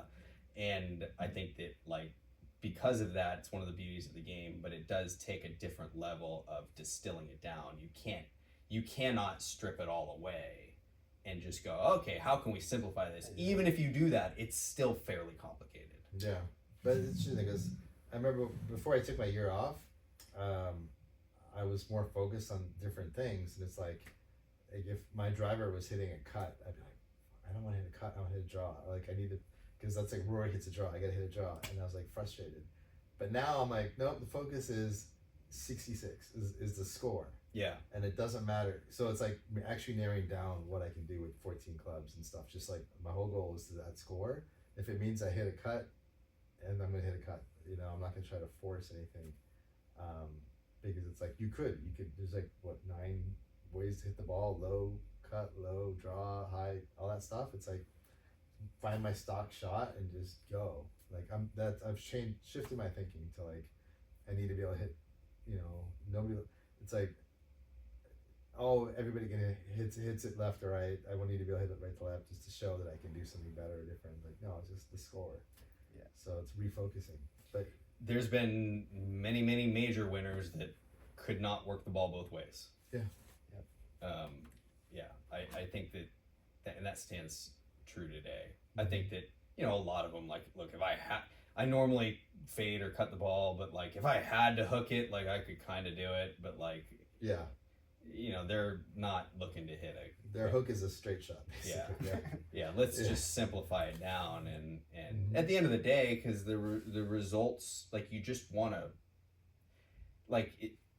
get it in the fairway, get it close to the hole, make putts. It's like, who cares how you do it, you know? And I think that that's important. Yeah. We should probably wrap up, huh? Yep.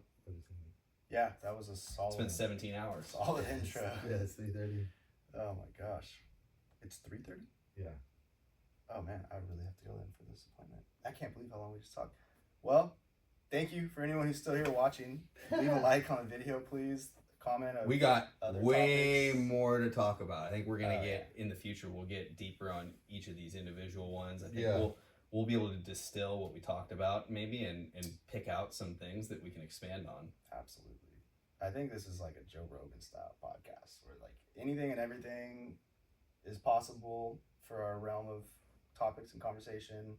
They're probably going to be long. They're probably going to correlate with life, and I think it's going to be interesting. And it was fun. I had a good time. I thought that was solid. Yeah. Good job, guys. And we're not offended if you watch it on 2 or 3x either. So. Exactly. All right, subscribe. If you're not subscribed, turn on the notifications, leave a like, and we will see you guys next week. Peace. Suck less. Suck less. Good job, guys. Not bad for the very first attempt, right? I think. Oh, I didn't even. We were rolling at the beginning, so I was just talking. Please still be recording. Yes, and 2 hours and 58 minutes. Yeah, It's funny, legitimate.